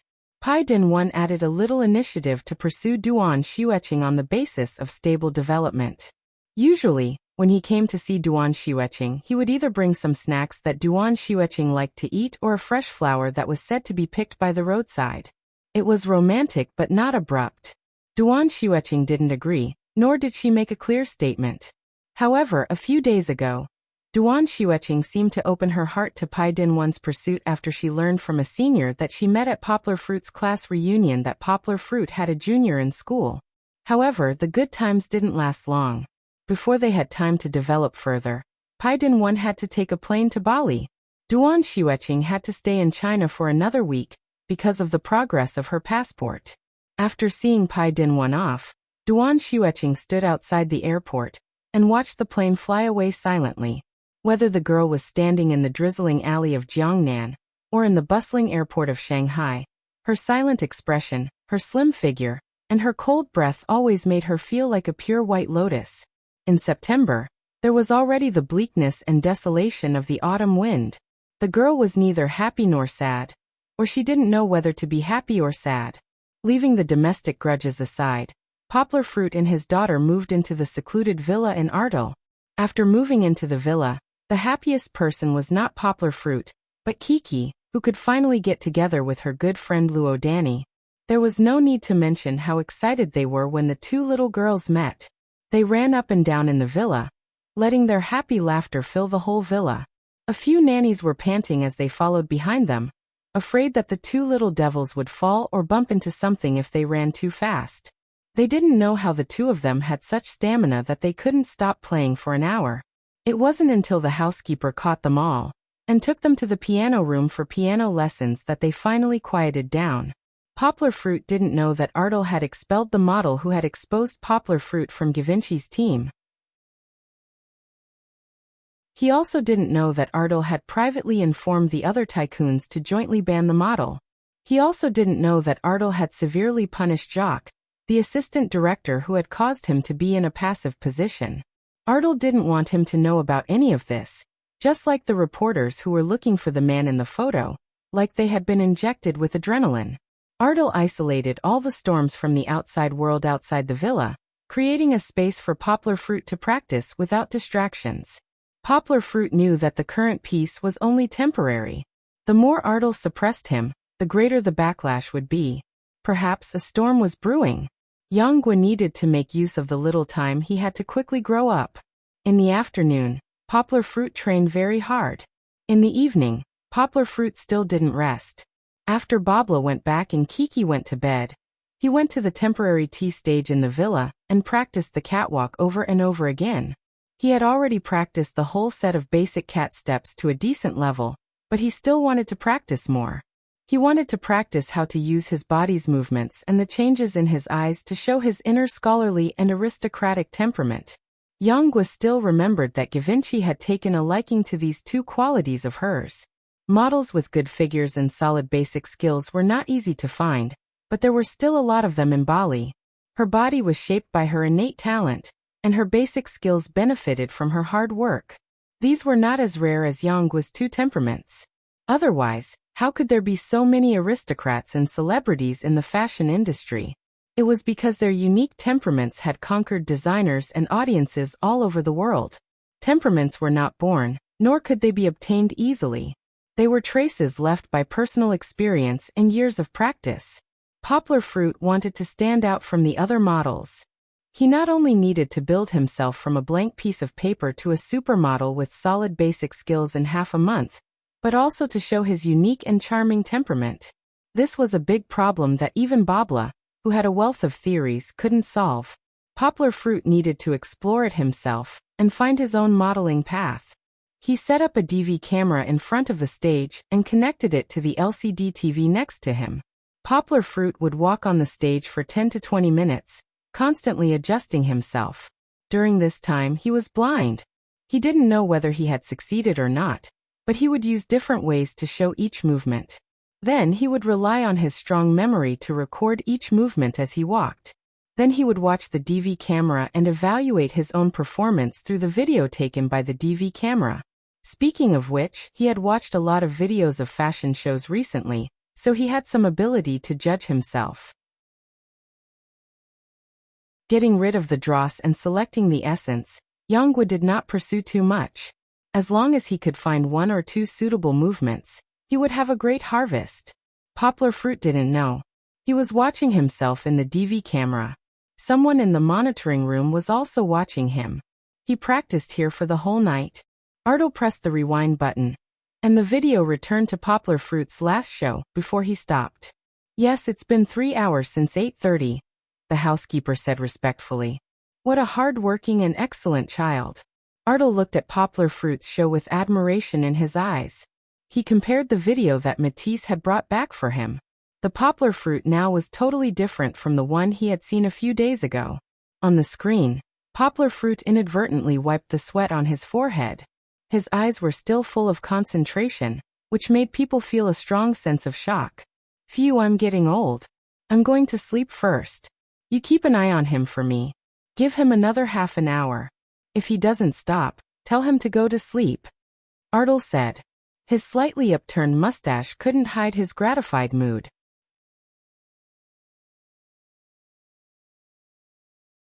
Chapter 723. Come to think of it, if he could go back to the past, would he have made another choice? Artel didn't know what other people's answers were. He had experienced a struggle before. He couldn't remember why he had chosen Poplar Fruit. The relationship between him and Poplar Fruit was a bit strange. To put it in a poetic Eastern word, it was fate. At first, he had met Poplar Fruit because he couldn't help chatting with him when he was in a foreign land. After chatting with him for a while, he was impressed by Poplar Fruit's French, which was even better than his. Maybe it was a kind of national pride that made him have a good impression on Poplar Fruit. Then, because of his conversation with Poplar Fruit, Artel was surprised by Poplar Fruit's profound knowledge for the second time. After looking at him carefully, he found that this young man had a maturity that didn't match his age, and he was full of confidence. Maybe he was really attracted by Poplar Fruit's temperament. Artel wanted to ask Poplar Fruit to find inspiration. Poplar Fruit didn't give him any inspiration, but his daughter, the lovely little angel, inadvertently reminded him. Poplar Fruit's role for Artel was to help him perfect the initial design. During the street shooting, Poplar Fruit shocked him again. Poplar Fruit's figure and temperament were completely tailor-made for his clothes. Artel might have forgotten that the relationship should be reversed. His clothes were tailor-made for Poplar Fruit. Once again, Artel invited Poplar Fruit, who had no modeling experience, to participate in the Bali Fashion Week show. Engrossed in the excitement of his work, Artel completely forgot that he had invited a guy who knew nothing about runway shows. It wasn't until more than a month ago that he suddenly remembered and hurriedly called Poplar Fruit over for model training. If she could go back in time, Artel didn't know if she would have given up on inviting Poplar Fruit. Because Poplar Fruit was the most suitable man in the world to wear the China-style clothes he designed. For Artel, who pursued perfection, this was a dilemma. But now, after watching the video of Poplar Fruit practicing at night yesterday, Artel finally made up his mind. He would not regret it anymore. It was him. If such a hard-working and talented young man didn't succeed, then there would be no justice in this world. Give him a little more time, Artel thought.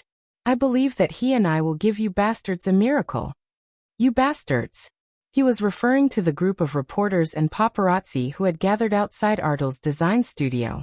As soon as Artel got out of his car, he was immediately surrounded.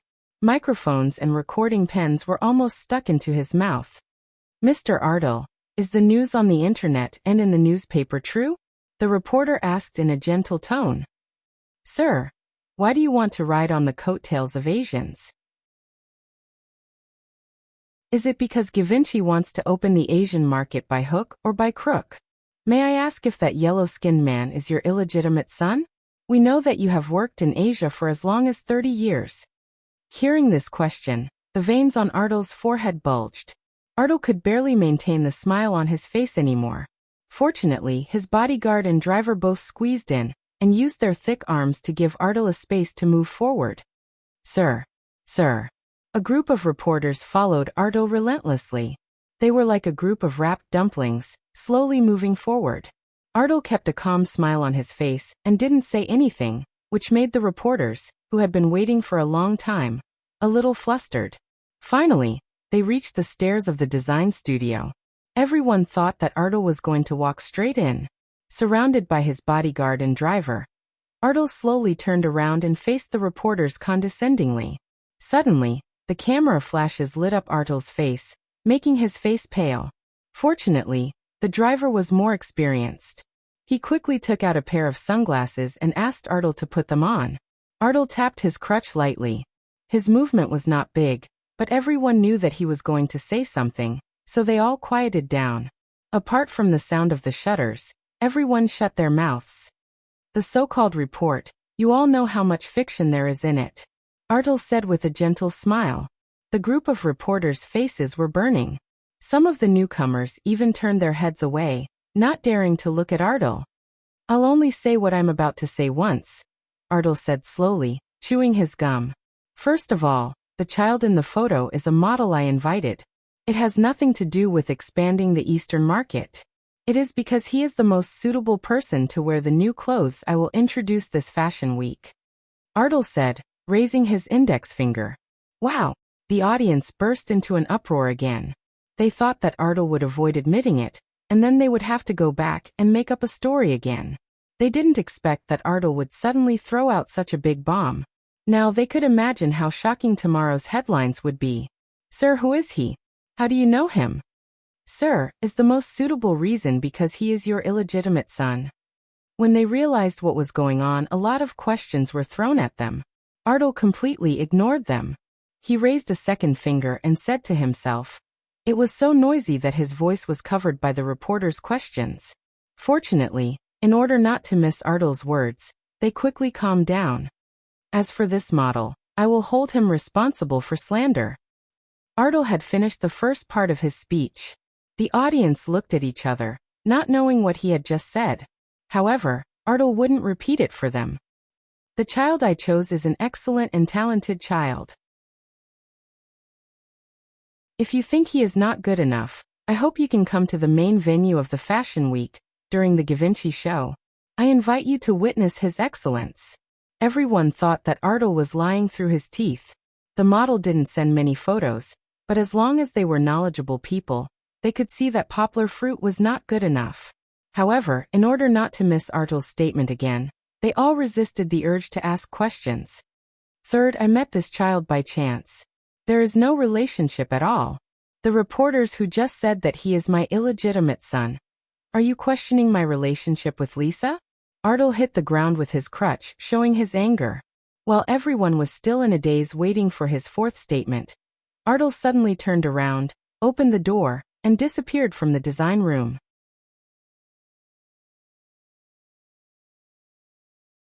Chapter 724. Artel left domineeringly, leaving behind a group of reporters who had gotten some information, but were still far from the truth. They looked at each other in dismay. In fact, they were a little satisfied. After all, Artel had personally confirmed this fact, so they didn't need to guess blindly. This way, there would be a breaking point in tomorrow's news. Next, as reporters, they also knew that the truth needed to be dug out bit by bit. This kind of exploration with a little suspense was more desirable to the readers of the newspaper. If the truth was revealed all at once, they would feel bored. Well, they had already thought of the headlines for tomorrow's newspaper. Artel admits to using Asian models. Artel stubbornly refuses to admit his mistakes. So excellent? Why don't dare to let him show up? Givenchy Fashion Week is a huge scandal. They could also take things out of context and add fuel to the fire, making things more complicated and confusing. Anyway, they only cared about sales. Givenchy's public relations problems had nothing to do with them at all. At this time, some of the newspaper and online media couldn't hold back. Before everyone left, they had already asked the copywriters in the station to write a tweet exposing the truth. The whole of Bali was once again caught in the storm of public opinion. Bali was in a mess, but it didn't affect Poplar Fruit's practice. His performance today made everyone, including Barbara, praise him. Even Victor shouted that Poplar Fruit had entered the ranks of the top models. Of course, this was a bit exaggerated. Poplar Fruit was still a long way from being a top model. His sense of rhythm, stage presence, and even his sense of the camera were not enough. Perhaps he could be regarded as an A-lister in China, but in the world he still needed to continue to improve himself. At this time, Barbara actually felt that her ability to teach Poplar Fruit fell short of her desire. Poplar Fruit was like a big sponge, constantly absorbing knowledge from her mind. Barbara kept digging into the various theoretical knowledge she had learned in school. Whether it was useful or not, she threw it all to Poplar Fruit. However, even so, she found that her teaching speed was not as fast as Poplar Fruit's learning speed. From this, it could be seen how awesome Yangguo was. Perhaps, years later, she would write a book to recollect this experience. She felt that she would definitely describe the process of teaching poplar fruit with pain and joy. He was very happy to teach poplar fruit because poplar fruit could learn it quickly. However, she still couldn't fall asleep at night. It wasn't because she was under too much pressure, but because she had to rummage through her school notes to recover her memories of some unpopular knowledge. Sometimes she even had insomnia because she was thinking about how to teach poplar fruit. Immersed in the last week of training, poplar fruit did not know that far away in Yangcheng, China, there was an undercurrent surging at the moment. In a dark alley. Alright, actually, it wasn't dark at all. Not every bad thing needed to be hidden in a desolate corner. It was a busy street, and in front of a famous restaurant in Yangcheng, there was a taxi slowly driving over. A man with slicked back hair got out of the car, looked at the signboard, and walked inside. Perhaps in real life, not many people knew him, but on the internet, he was a big V blogger with more than 5 million fans. Qin Shui. Some second-rate celebrities didn't even have as many fans as he did. Of course, there was no need to mention poplar fruit. This guy opened Weibo completely to record Kiki's growth. He had never interacted with his fans. Just by relying on warm and happy photos, he only had about 700,000 fans. Although it could be considered a small fire, it still couldn't compare to this kind of big V. Of course, poplar fruit also received a letter from the official website saying that they wanted to give him a V, but it was ignored by poplar fruit. Later, it was left unsettled. These big Vs either played some chicken soup for the soul, by replacing the old wine with new bottles, or collected some jokes to entertain the public. Over time, they also attracted many fans, and their income came from cooperating with some businesses or individuals, doing some copywriting, promotion, and even scandals. These made them earn a lot of money. Qin Shui came over today to discuss a business deal. It was said that she needed him to start a wave of rumors. He had done this kind of behind-the-scenes work many times. In the past few years, he had taken on no less than 10 orders. Now the price was getting higher and higher, but there were still many people who came forward to give him money. When he pushed open the door of the agreed private room, there was already a person sitting there.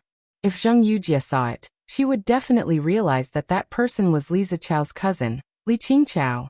Director Li, why do you have time to summon your little brother over today? Although Qin Shui was older than Li Qingqiao's background was something he could not afford to offend. He could only respectfully call himself a little brother. I have something to talk to you about. Why would I look for you for no reason? You're not a great beauty. The words of a hedonistic son were always so blunt. With just a greeting, he could block you until you couldn't speak. Qin Shui was used to the way these people acted, so she wasn't angry. He chuckled and poured a cup of tea for Li Qingqiao. He said, "All right, since Director Li is so straightforward, then let's not make it so complicated. Director Li, just say it directly. What do you need me, old Qin, to do? You're a big V, so of course I want you to post on Weibo. What else?" Li Qingqiao threw a document bag over to him, and picked up the delicacies on the table, and tasted them with relish. Qin Shui didn't plan to eat her fill. He took a sip of tea and opened the document bag to read. There were a few pieces of printing paper and a USB flash drive inside. There wasn't much content. It was just an ordinary Weibo photo and a printout of the original Weibo text. Li Qingqiao even pretended to print it out in color. It was really a waste of Earth's resources. Qin Shui was a little puzzled. He saw that there didn't seem to be anything explosive in the photo, except that the girl was a little prettier. Then the timing of the photo was very good. The girl turned her head and looked cute. "This is what I want you to hype up." Li Qingqiao waved his chopsticks and pointed as he said, "Their information is at the back. In a few days, they will be going abroad to participate in the competition. I want you to let everyone know about this photo on the 27th. You have to make everyone think that this kid is a couple with this woman. Everyone knows." Qin Shui asked. Li Qingqiao's words were really too unpleasant, and it was a little difficult to judge the extent of what he said.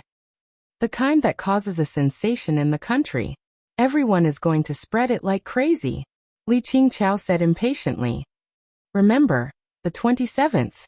Qin Shuishui nodded and then looked at Li Qingqiao. Li Qingqiao rolled his eyes and threw another craft paper document bag over. This time, it was thick. When he opened it, it was filled with banknotes. Li Qingqiao said coldly, "I know your rules, but I've paid in full. If you don't do it well, you know my rules." "Don't worry, Director Li. No problem." Qin Shuishui smiled slightly. He already had a plan to hype up in his heart. Such a small matter was not considered a challenge to him.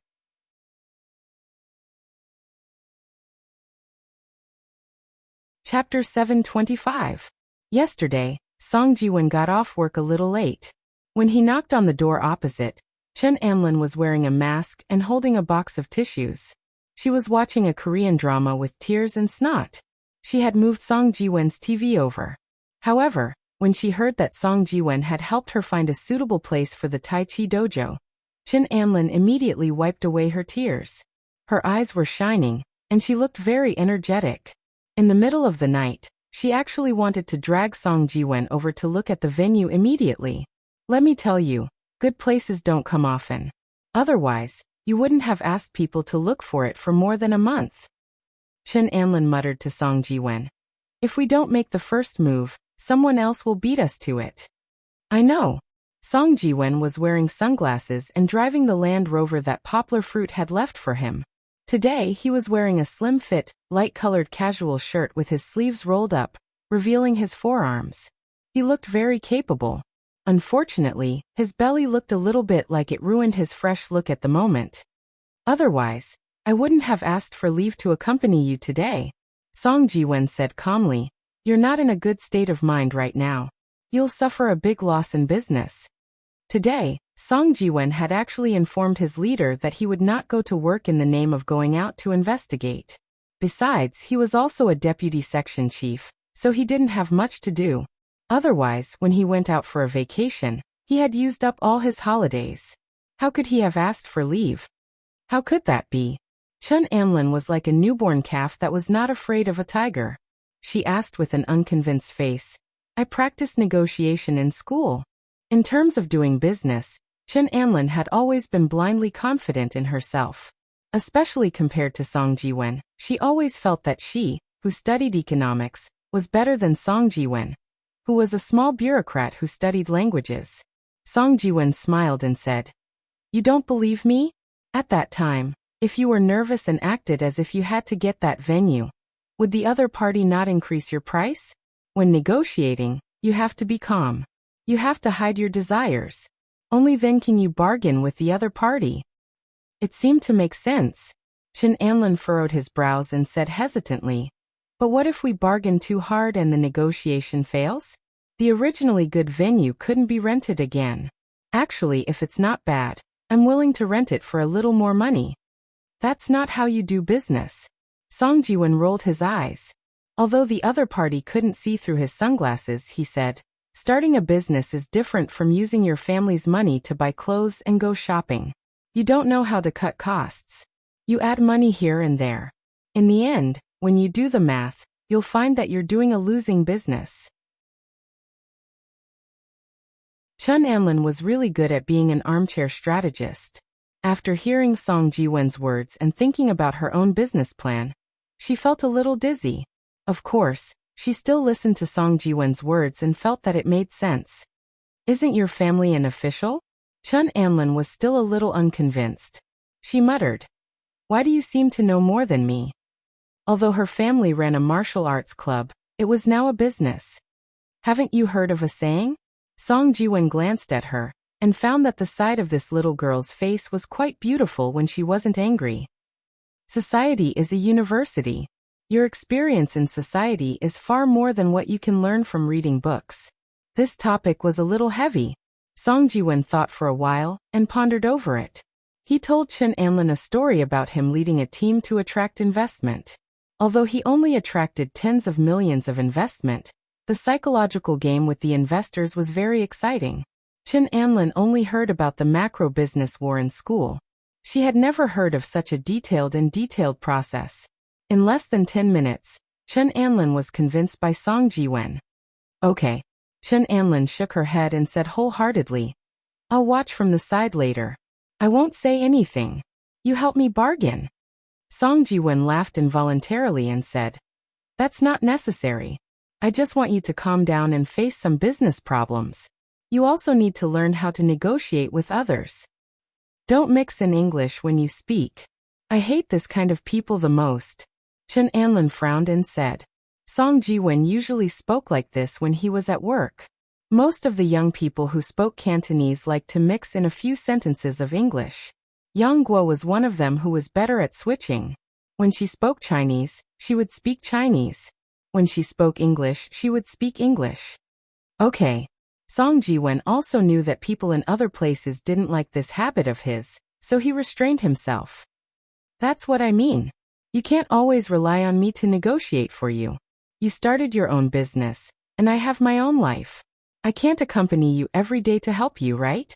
Also, you still have to go back to Jean City in the future. Chen Anlin frowned. She felt that Song Ji-wen's words made her feel vexed.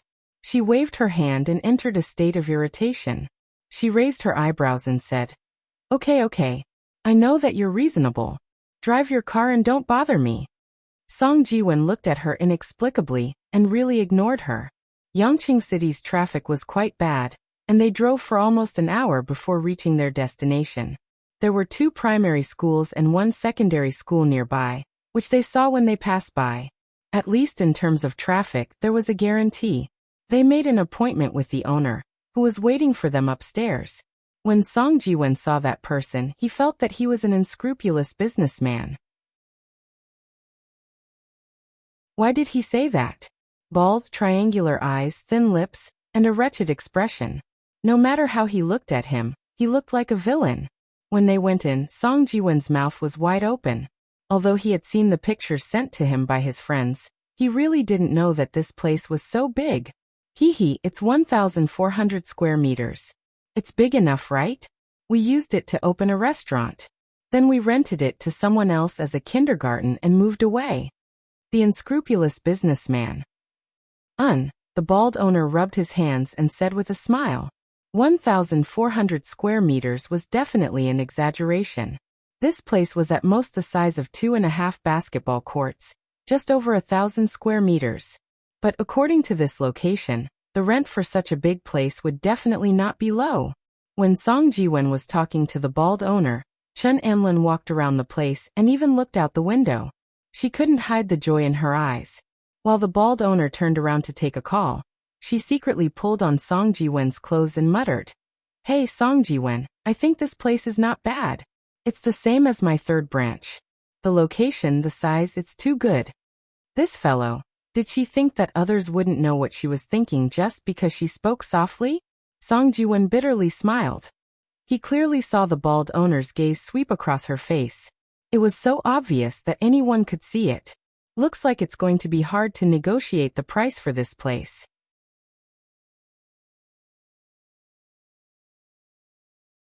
Chapter 726. Half an hour later, Song Ji-wen shook hands with the bald owner with a smile and said goodbye to him. However, Chen Anlin did not have a good expression on her face. She swaggered off in front. It was normal for the negotiation to fail. Song Ji-wen had expected this. Song Ji-wen walked to the front of the car and saw Chen Anlin kicking the tires of the Land Rover gloomily. He smiled and said, Okay, let's go back. What are you angry about? How can I not be angry? Chen Anlin muttered. It wasn't easy to find a suitable place, but you ruined it. Song Ji-wen opened the car door and calmly didn't say anything. This made Chen Anlin furious. She opened the car door, climbed in angrily, and turned her face away. Song Ji-wen didn't say anything. He knew that he had to avoid the sharp edge at this time. He closed the door and drove away. After a while, Chen Anlin slowly recovered from her anger. After all, she practiced Taiji fist. The calmness of the Taiji fist calmed her temper. I'm sorry, I shouldn't be angry with you. Chen Anlin apologized. This time it really wasn't Song Ji-wen's fault. Song Ji-wen had tried his best to help her negotiate the price, but the other party just wouldn't let it go. Even after they left, the bald owner was still smiling as if he was sure that they would go back. It's okay. Song Ji-wen shook his head. I know how you feel. But that place isn't suitable for you. Song Jiwen didn't want to tell Chen Anlin that her expression made it impossible to negotiate the price. He had said it once before. It would be too long-winded to say it again. Chen Anlin was an adult. Song Jiwen believed that she would understand when she came to the conclusion. Why not? Because it's expensive? Chen Anlin asked curiously. She felt that this place was too suitable. It was exactly the same as the third branch of her family. Expensive is one thing, but the main thing is that it's too big, Song Jiwen said as he looked ahead. Too big? Chen Anlin asked in confusion. Didn't you come to Yangcheng to set up a dojo using modern management methods? The more innovative you are, the more you should shrink the scale and reduce the cost of failure, Song Jiwen said. Didn't you see that when the country wants to carry out reform and opening up or implement new policies, they will always choose one or a few cities as pilot projects? You can't put all your eggs in one basket right from the start. If you do, you won't have the capital to start all over again. Chen Anlin was not convinced and said, How do you know I won't succeed? There are so many schools nearby. I'm sure many of these children would like to exercise. Chen Zongdai nodded and said, You're right. But when you think about it, with such a big place, how many students would be needed to fill it up? Can you teach so many students on your own? Chen Anlin thought about it and realized that it was indeed the case. Her family had been in business for a long time and had many disciples and grand-disciples. They even had a large number of coaches.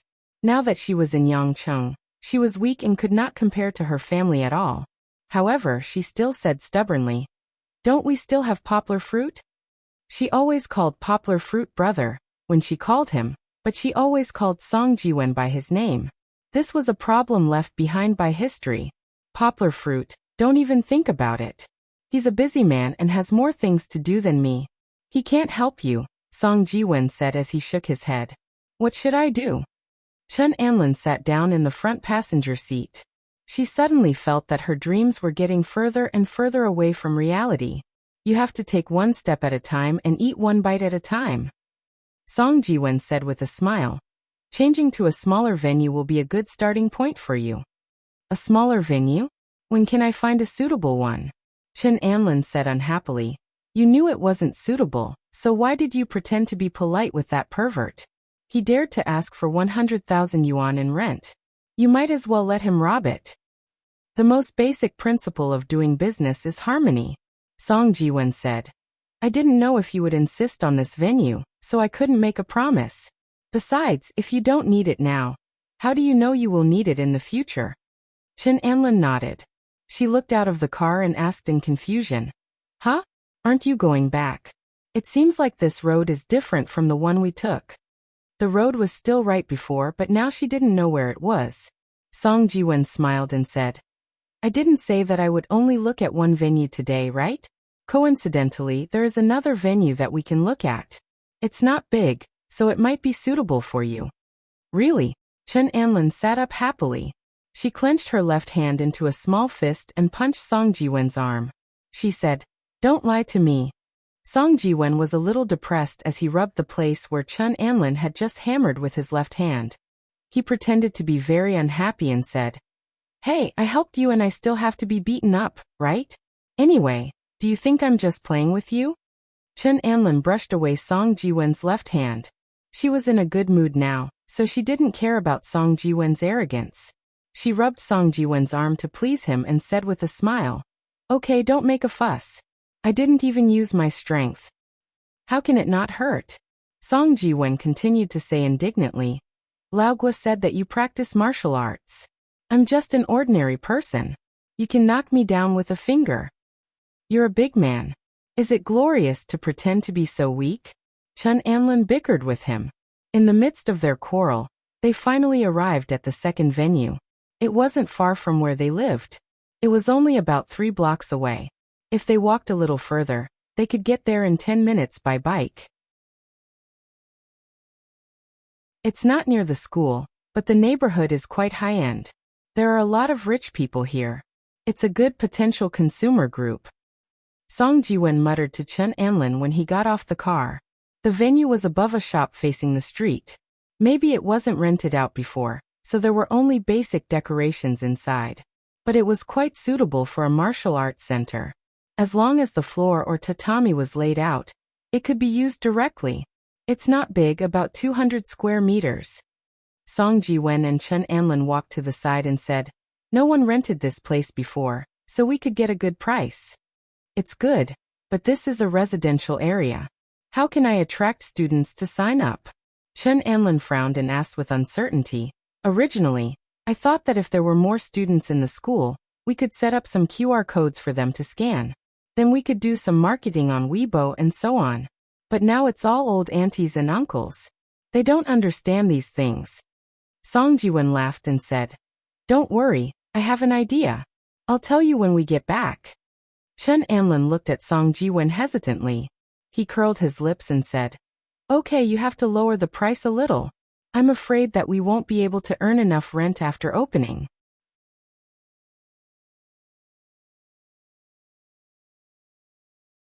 Chapter 727. Pai Din-won had been in Bali for more than a day. When he got off the plane, he was separated from the team. To be exact, he never belonged to the Duan family's team. The hotel he stayed in was relatively shabby, and was still in the chaotic 20th district. Although it was better than the 18th district where black people gathered, there were more gangs in Southeast Asia. From time to time, there would be groups of 3 people gathered together and stared at pedestrians with bad intentions. Coming to this romantic city, Pai Din-won didn't go out to walk. No matter how prosperous and magnificent it was, it seemed to have nothing to do with him. He had been staying in the dim hotel room, waiting for his task to be given. This damn place. Pai Din-won stood up and twisted his body. He hadn't seen the sun for a long time. The air was damp and smelly. Even if he slept, he couldn't sleep peacefully. He smiled bitterly and shook his head, thinking about his bizarre experience in the past few months. He muttered, "Damn, you have the money to frame others, but you don't have the money to treat me to a hotel. Poor." Knock knock. Knock knock. A dull knocking sound came from the rotten wooden door. Pai Din-won nervously grabbed the baseball bat next to him and stared at the door with a dignified look. There was no way. This place was too chaotic. He was not sure if there would be a few bandits who would rob travelers. Knock knock knock. The knocking sound was a little impatient. Pai Din-won slowly moved to the door and gently opened the door. The anti-theft chain was still locked. "Why did you open the door now?" The person who spoke in pure Chinese, which made Pai Din-won sigh in relief. He also found that the voice was exactly the same as the contact he had contacted on the phone. He closed the door, removed the anti-theft chain, and opened the door again. "Why did you come so late?" Pai Din-won asked. "There's some news here, so the country plans to change its plan of action. Then we spent some time preparing some things." The person who came was wearing a black cap and a hoodie, looking mysterious. "All right. What exactly do you want me to do?" Pai Din-won turned his head and said, "You know, I'm not a special agent. I'm afraid that I'll mess up some of your operations." The person didn't answer him at all. He took out a brown paper bag and handed it over. He lowered his voice and said, "This is your mission." The Pai Din-won shook it and made a kacha sound. There seemed to be many small objects inside, but they were probably not keys because they were very light. He opened it. It turned out that there was a USB flash drive, a mobile phone, and a piece of paper. However, this USB flash drive was a little too much. There were 10 or 20 of them. Was he asking him to sell the USB flash drive? "What do you mean? Aren't we dealing with poplar fruit?" Pai Din-won asked with a frown. "There's some information inside." The person said, "You don't have to worry about it. Your task is to send out these USB drives according to the address and contact of the newspaper office." "Will they pay attention to me? You know, I can't speak French." Pai Din-won asked. "Speak English. Say that it's a big tip-off about the yellow model of Givenchy. I'm sure that many people will come to you for it." The person said. Pai Din-won was confused. He didn't understand French. When he came to Bali, it was as if he was blind and deaf. He didn't know what was going on outside. However, the yellow model should be referring to poplar fruit. He really didn't know what kind of conflict this poplar fruit had with the people behind him. They actually spent so much effort to set up a trap for a few months to deal with him. Okay. Pai Dinwan was still very relaxed. Although this tip-off was not very moral, at least there was no concern for his personal safety. After you finish this, you can go back to the hotel. The person said in a low voice, hurry up. You only have tomorrow. Pai Dinwan was stunned. He nodded and said, okay, but you have to promise me that you won't do anything to Duan Xueqing. Let's talk about it later. The person waved his sleeves and turned to leave. Pai Dinwan was stunned for a while. He gently opened the door and looked outside. The spiral staircase was empty. There was no trace of anyone who had been there. The mysterious person came and went without a trace, just like when he came. After sitting in the room for a long time, and eating a few mouthfuls of the croissant for dinner, Pai Dinwan turned his head, and looked at the bulging craft paper bag. After hesitating for a while, Pai Dinwan took out a USB flash drive. He then took out the computer that he had brought to deal with the photos, turned it on and plugged it in. In the USB flash drive, there was a Word document with a lot of photos. Pai Dinwan clicked on the photos and saw that they were all of poplar fruit. Some of them were taken from Weibo, and the watermarks on them had not been removed. Pai Dinwan curled his lips. He thought that these people were too amateur. Some of them were screenshots of a store's surveillance video. He could tell that the man in the video was poplar fruit, but he didn't know the other for an old man. There were also a lot of candid photos. It seemed that the person who took the photos was quite skilled. Pai Dinwan gave him a thumbs up in his heart. The angle and clarity of the photos were very good. Some of the candid photos were of poplar fruit himself, while others were of him and other beautiful women. He had to admit that the quality of the beautiful women that poplar fruit knew was really good. They were comparable to Duan Xueqing. Oh. Pai Dinwan's pupils shrank slightly. On his computer screen, there was a photo of Duan Xueqing. Pai Dinwan took a deep breath and continued to look. Looking at some of the photos of poplar fruit and Duan Xueqing, Pai Dinwan's face was a little pale. Although Duan Xueqing's expression was still cold, that pair of affectionate eyes made him feel as if a knife was piercing his heart. He only had Duan Xueqing in his eyes, and poplar fruit had long been out of his range of attention. If he looked carefully, with his experience, he would definitely be able to see that poplar fruit's eyes when he looked at Duan Xueqing were actually very pure. His bright smile was not pretentious at all. In fact, it was just a normal behavior between friends. With a slight sigh, Pai Dinwan swiped his hand and circled all the photos of Duan Xueqing, then used a software to completely delete them. He then opened the Word document. It was full of French. Fortunately, there were photos interspersed in it. Pai Dinwan could guess that this was poplar fruit's blackmail material. He also found the part about Duan Xueqing and mercilessly deleted it. Not only that, he also backed up all the files in the USB drive to his computer. Then he patiently reformatted the rest of the USB drive, and copied and pasted the backup files on his computer. There were more than 20 USB drives. Pai Dinwan busied himself for more than 2 hours before he finished. He did not mind that the bread next to him was already cold. He picked it up and wolfed it down. Xiao Duan, this is all I can do. Pai Dinwan murmured as he looked at the computer screen. On the computer screen, there was a single photo of Duan Xueqing. She stood slim and graceful among the flowers with a smile on her face. This was the only photo of her smiling that Pai Dinwan could find.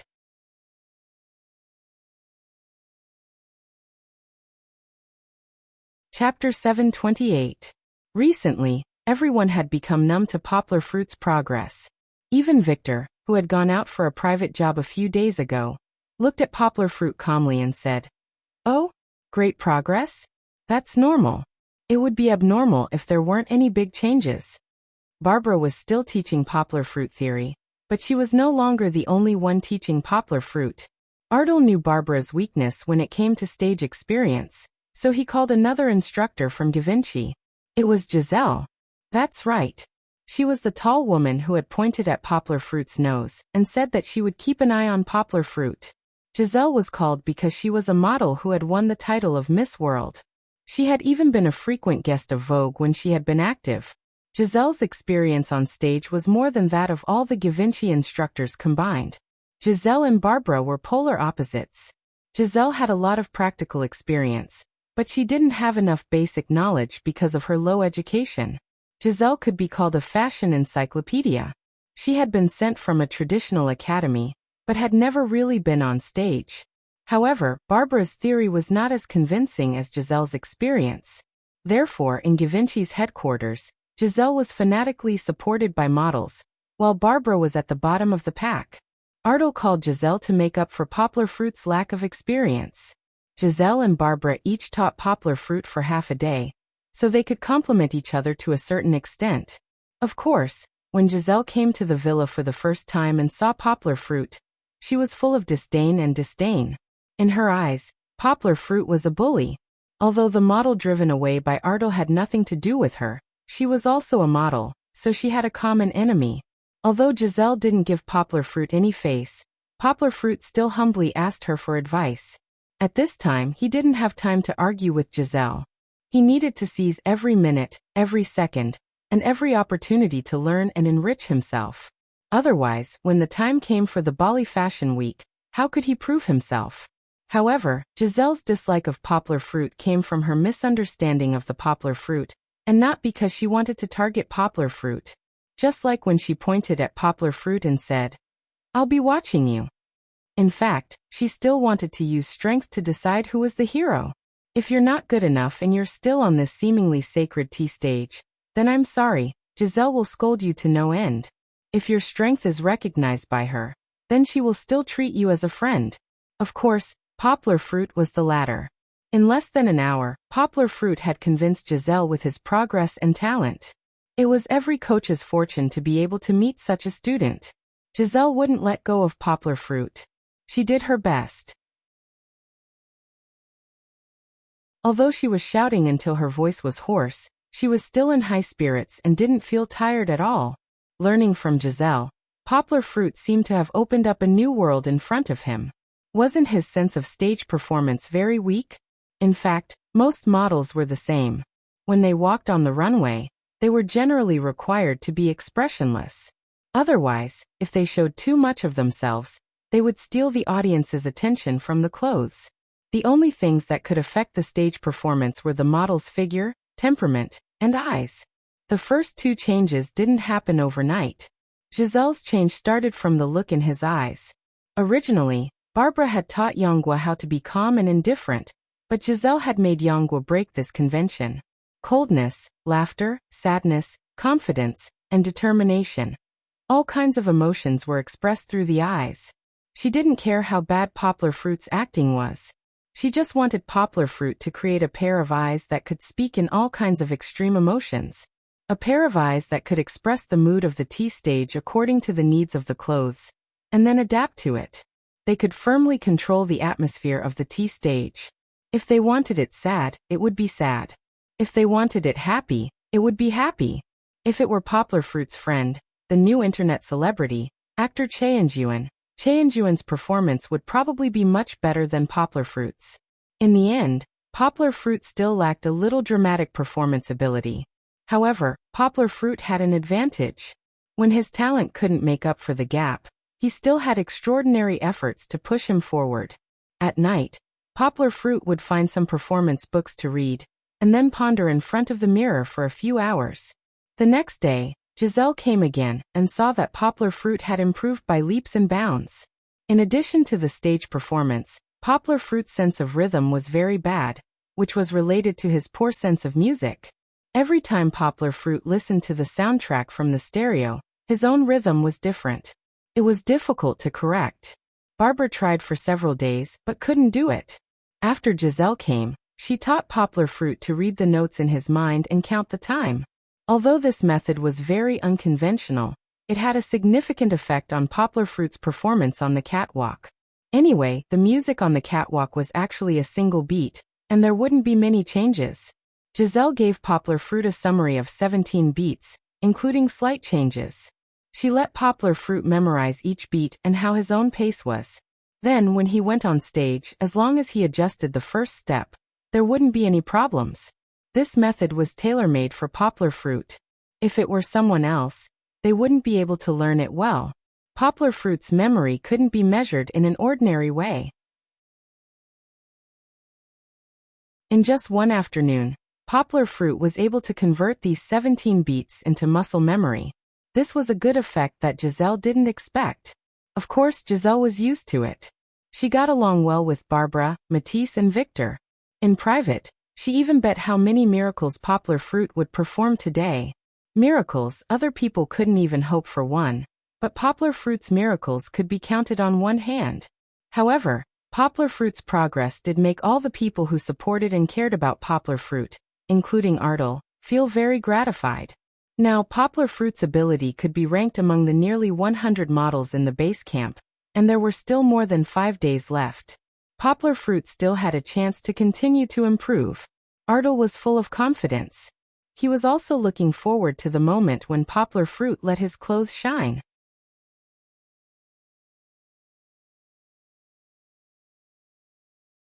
Chapter 729.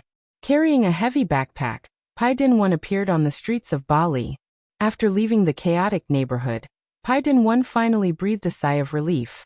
His backpack contained his laptop and camera. These were his most valuable possessions since he came to Bali.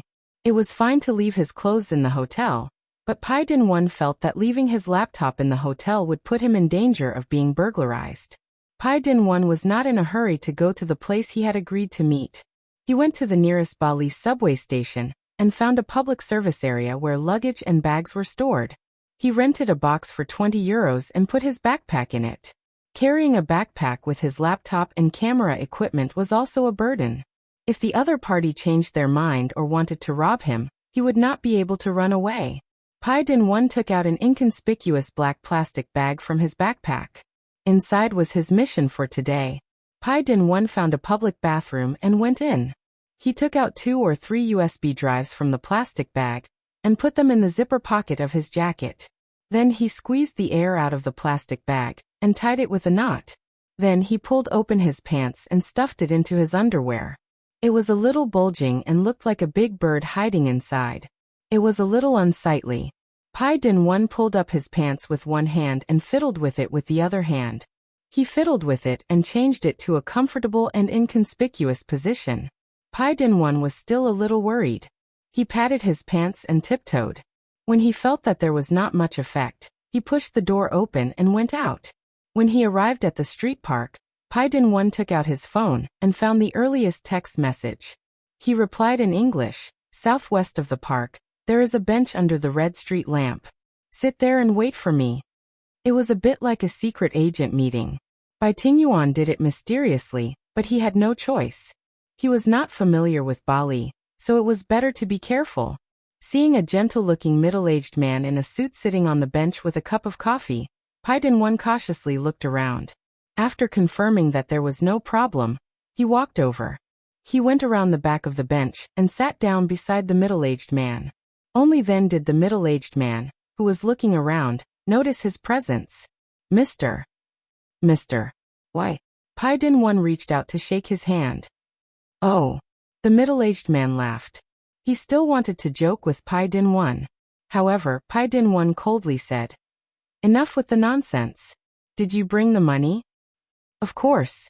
The middle-aged man took out an envelope from the inner pocket of his suit jacket. "Here's 1,000 euros, just as we discussed yesterday. This is the deposit. The other half will be given to you after we release the news." Pai Din-1 took it and opened the envelope. There were 2 purple 500 yuan notes inside. Pai Din-1 took out one and rubbed it with his fingers. The texture was good, and there were bumps on it. It was the same as the verification method he learned on the internet. "Why, I also need to check the goods." The middle-aged reporter was probably used to this kind of business.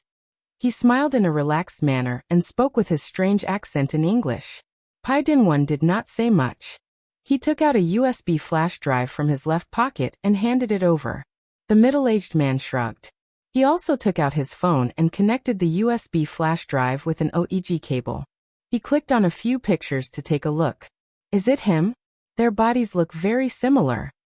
The middle-aged man still had some doubts until he saw the picture of Ardal and poplar fruit standing together.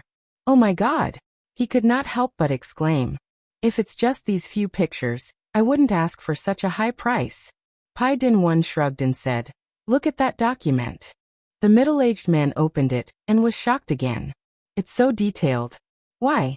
How did you do it? Pai Din smiled and did not answer the question. I said before that the USB flash drive's information is worth more than the price. The middle-aged man shrugged. This seemed to be his signature move. He only skimmed through it briefly and already felt the value of the USB flash drive. It was more than 2,000 euros.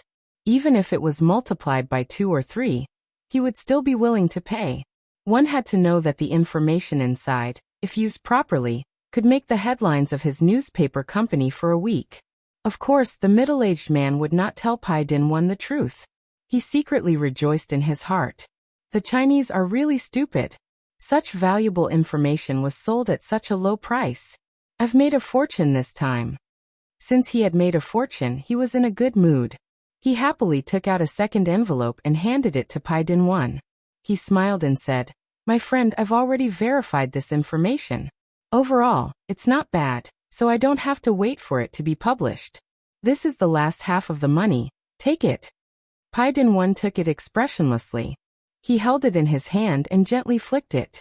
Then he took out 2 large bills and put them in the previous envelope. "Okay, my friend, I can't wait to take it back and study it for tomorrow's headlines." The middle-aged man smiled and stood up. He said, "It's been a pleasure working with you this time. If you have more information, don't forget to look for your friend." Pai Din stood up, nodded slightly and shook hands with him. However, he scolded in his heart. "Look for you? Only an idiot would look for you." The middle-aged man was about to turn and leave when he suddenly remembered something. He stopped and said to Pai Din with a smile, "My friend, this information, please keep it a secret. It's exclusive to us. You promised." "I promise." Pai Din spat out 2 words in English. "Promise my ass." Pai Din was prepared to sell the goods to hundreds of companies. He would not stop until he was full of these 20 USB drives. Although the person behind the scenes did not say that he could sell the information in the form of a business transaction, he did not say that he could not, right? Pai Din was not worried about what the newspaper companies would do to him. After all, he was a nobody, and they would not be able to find him. They could not come to China to look for him in the future, right? After saying goodbye to the middle-aged man, Pai Din also quickly left the street park. He was not afraid that the man would come after him, but he had to hurry. He took out his phone and sent a text message to the next person. Pai Din wanted to sell these 20 USB drives before the news spread. Behind Pai Din on a pedestrian bridge, 2 men in black stood there with cameras. Is this guy reliable? It took him 2 months. He's okay, but he's a bit stubborn. I'm afraid that he will betray us. It seems like he's a romantic. What are you afraid of? Now that we have these photos, he will die even if he betrays us. Besides, he's a chess piece. He will be thrown away after 2 more uses. What are you worried about?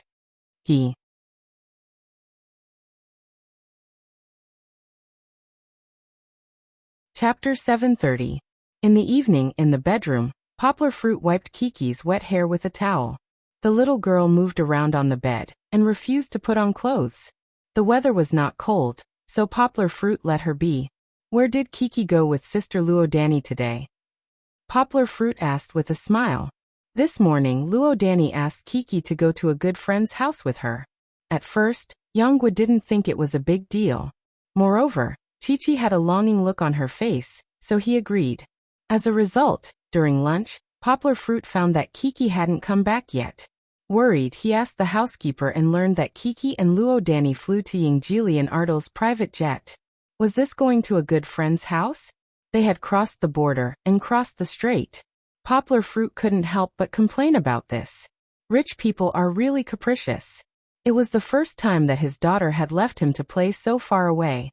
Worried, Poplar Fruit behaved a little reluctantly in the afternoon. Although Giselle didn't feel anything strange under his magical multitasking skill, he knew that his heart was no longer on the T stage. Fortunately, before 5 o'clock in the afternoon, Kiki came back. At that time, Poplar Fruit looked in the direction of the villa's gate, as if they had a telepathic connection. After a few minutes, Kiki appeared at the door and ran to him with joy. Poplar Fruit felt that he was so easily moved at this moment. He hugged the little Kiki and burst into tears. Therefore, when he asked where Kiki went to play, Poplar Fruit was full of resentment.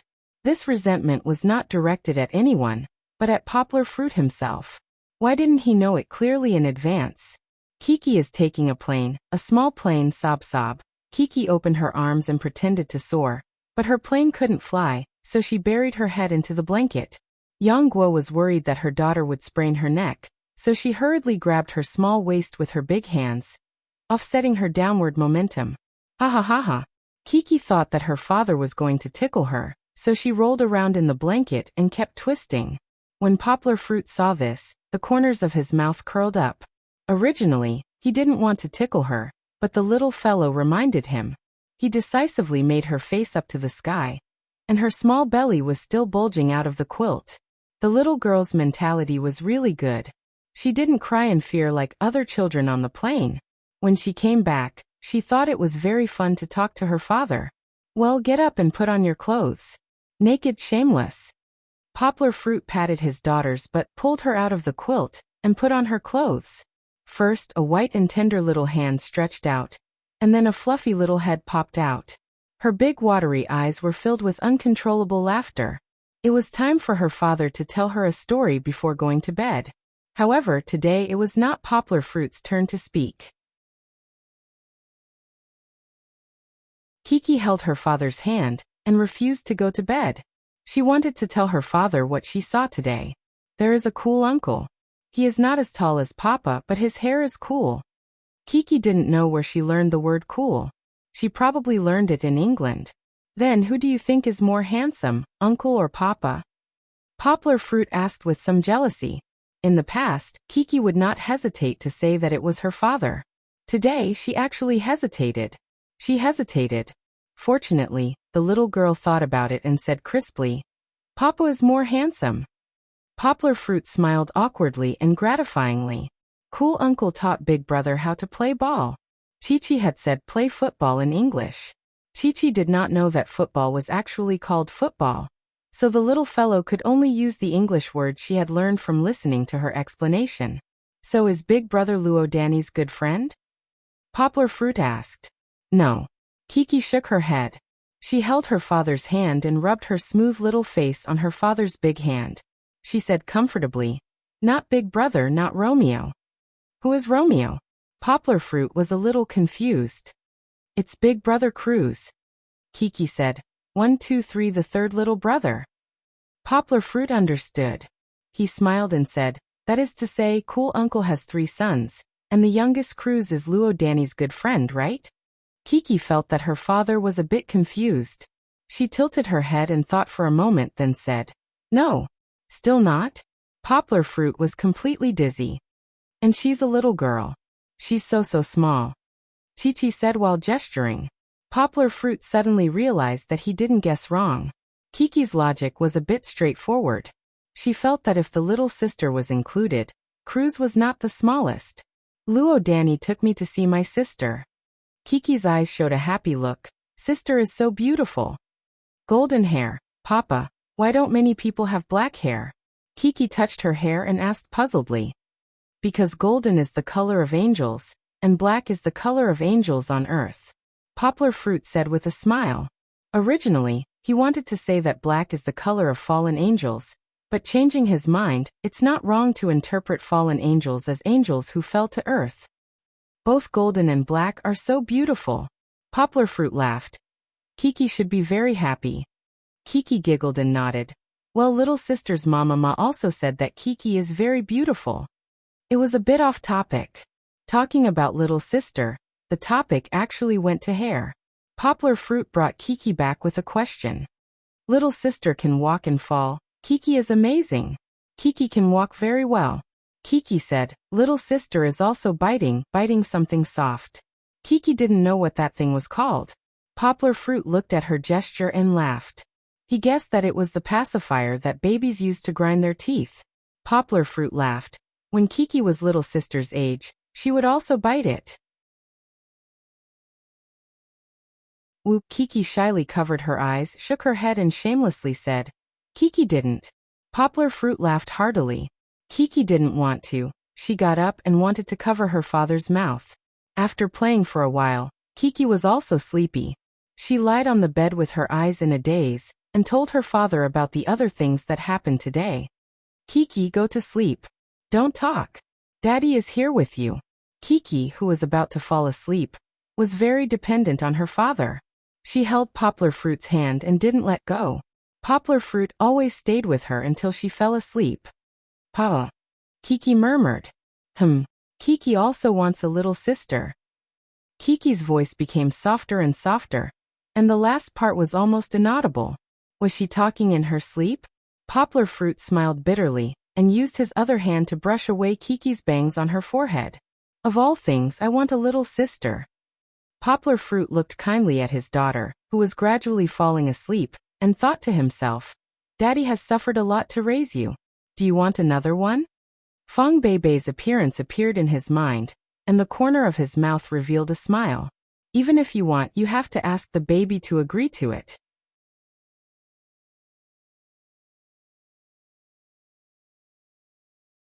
Chapter 731.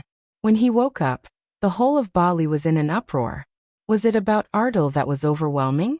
The news of Givenchy and a Chinese man with a strange name swept through all the newsstands. Almost all the newspapers that could be found were about them. What was more interesting was that every newspaper that listed the news as the headline swore that it was their exclusive news. Then the public expressed, "Are you insulting our intelligence?" Almost every newspaper had the same breaking point. The pictures might be different, but the content was almost the same. It looked as if it was April Fool's Day, and all the newspapers had united to celebrate together. Of course, some newspapers had a different point of view. For example, Mercado's Sun used the fact that Poplar Fruit had many relationships with women to hype it up, and then fiercely criticized Givenchy for not choosing the right person. A lot of the information inside was made up by their own imaginations, as if it was real. There were also some less mainstream newspapers that said that Poplar Fruit was confirmed to be the son of a government official. Why? Because some of the photos showed him standing with Zheng Yujie. And Zheng Yujia's background was also exposed. She was the descendant of a high-ranking Chinese official, and it was speculated that Poplar Fruit was also the son of a government official. This was also used as ironclad evidence that Givenchy wanted to bribe a high-ranking Chinese official and enter the Chinese market through crooked means. Even so, the content of their articles was more or less the same. This also led to a lot of internal arguments in many newspapers. "Didn't you say it was an exclusive news? Are you out of your mind? Your bonus for this year is gone, and I'll deduct 2 months of your salary. Go back and reflect on yourself." Many reporters who were cheated by Pai Din-1, and the people behind him hated him to the core. They gritted their teeth and wanted to drag him out and chop him into pieces. However, they could not find Pai Din-1. Pai Din-1, who had carried out the farce, was currently staying in the hotel where the Duan family's team was staying. He was smiling from ear to ear as he counted the money. Some reporters paid in full, while others only paid in half. Of course, Pai Din-1 did not plan to ask them for the money back. Now he had earned more than 150,000 euros, which was more than 1 million renminbi. Enough. Haha. However, Pai Din-1 didn't know how much trouble Poplar Fruit and Givenchy would have to deal with these revelations. He didn't want to know because even if he knew, he wouldn't turn back. Because Poplar Fruit was practicing in the villa, he didn't know that there was an uproar outside and on the internet. Martis and Victor were the first to know about the situation. They had the habit of reading the newspaper in the morning. When they saw the news, they jumped out of their chairs in shock. The exposé in the newspaper was so detailed that even Poplar Fruit's friends didn't know about it. So Leon's name is Guiyang. What a strange name. Victor hadn't seen the end yet, so he didn't realize how serious the situation was. I still like to call him Leon. Martis was too lazy to talk to him. He quickly stood up and called his boss to report. Artel was old. If he didn't have anything to do, he usually got up late. Today, like a few days ago, he was woken up by the housekeeper. Holding a glass of water, he sat on the edge of the bed and listened to Martis's statement.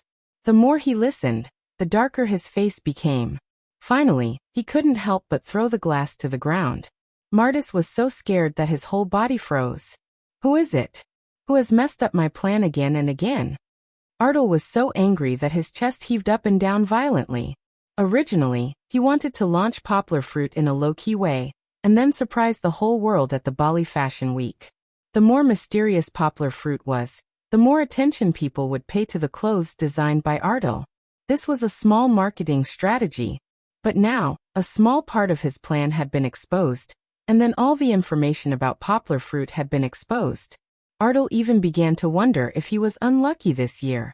One after another, Artel even suspected that there was a mastermind behind all this, including the model who had exposed the news before. Finding the newspaper, Artel began to read it. The more he read, the more shocked he was. Artel, who knew Poplar Fruit well, knew that most of the information exposed in the newspaper was true, and some of it was fabricated and exaggerated. But these fabricated and exaggerated news had dragged him and Givenchy into the mire that they couldn't wash off even if they jumped into the Yellow River. Damn it! Artel clenched his fists and thought unwillingly. If I had 4 more days, no 2 more days, I would definitely shut all of you up. He slowly walked to the independently decorated big house where Poplar Fruit was training. Now Poplar Fruit had begun to wear the 3 sets of 16 styles of clothes designed by Artel, and started to train. Although he hadn't worn them well yet, he believed that in a few more days, Poplar Fruit would be able to perfectly show the elegance of these clothes. Under his close watch, he had changed his unreserved trust in Poplar Fruit. But would he be able to hold on for a few more days? Artel was a little worried. He knew that he didn't have the final say in Givenchy. After all, the previous rumors were unreliable. After Poplar Fruit was hidden by him, these rumors gradually stopped stirring up trouble. Now the rumors had become a scandal. Although many of them were false news that could be sued for defamation, there was no way that so many newspapers could report at the same time. Public opinion was powerful. Even if it was false, others could also turn it into true. No matter how big Givenchy's business was, it couldn't withstand so much gossip. Besides, weren't there so many people who couldn't wait to see Givenchy make a fool of himself? Artel didn't need to think about it. He knew that the board of directors would definitely talk to him today.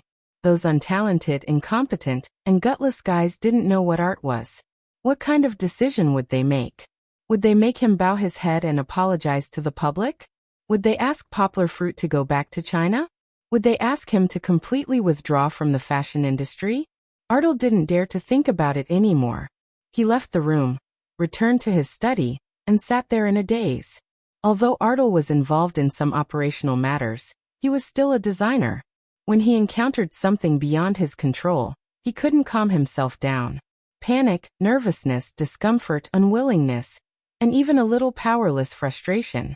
Who could save him? To save his struggling design dream.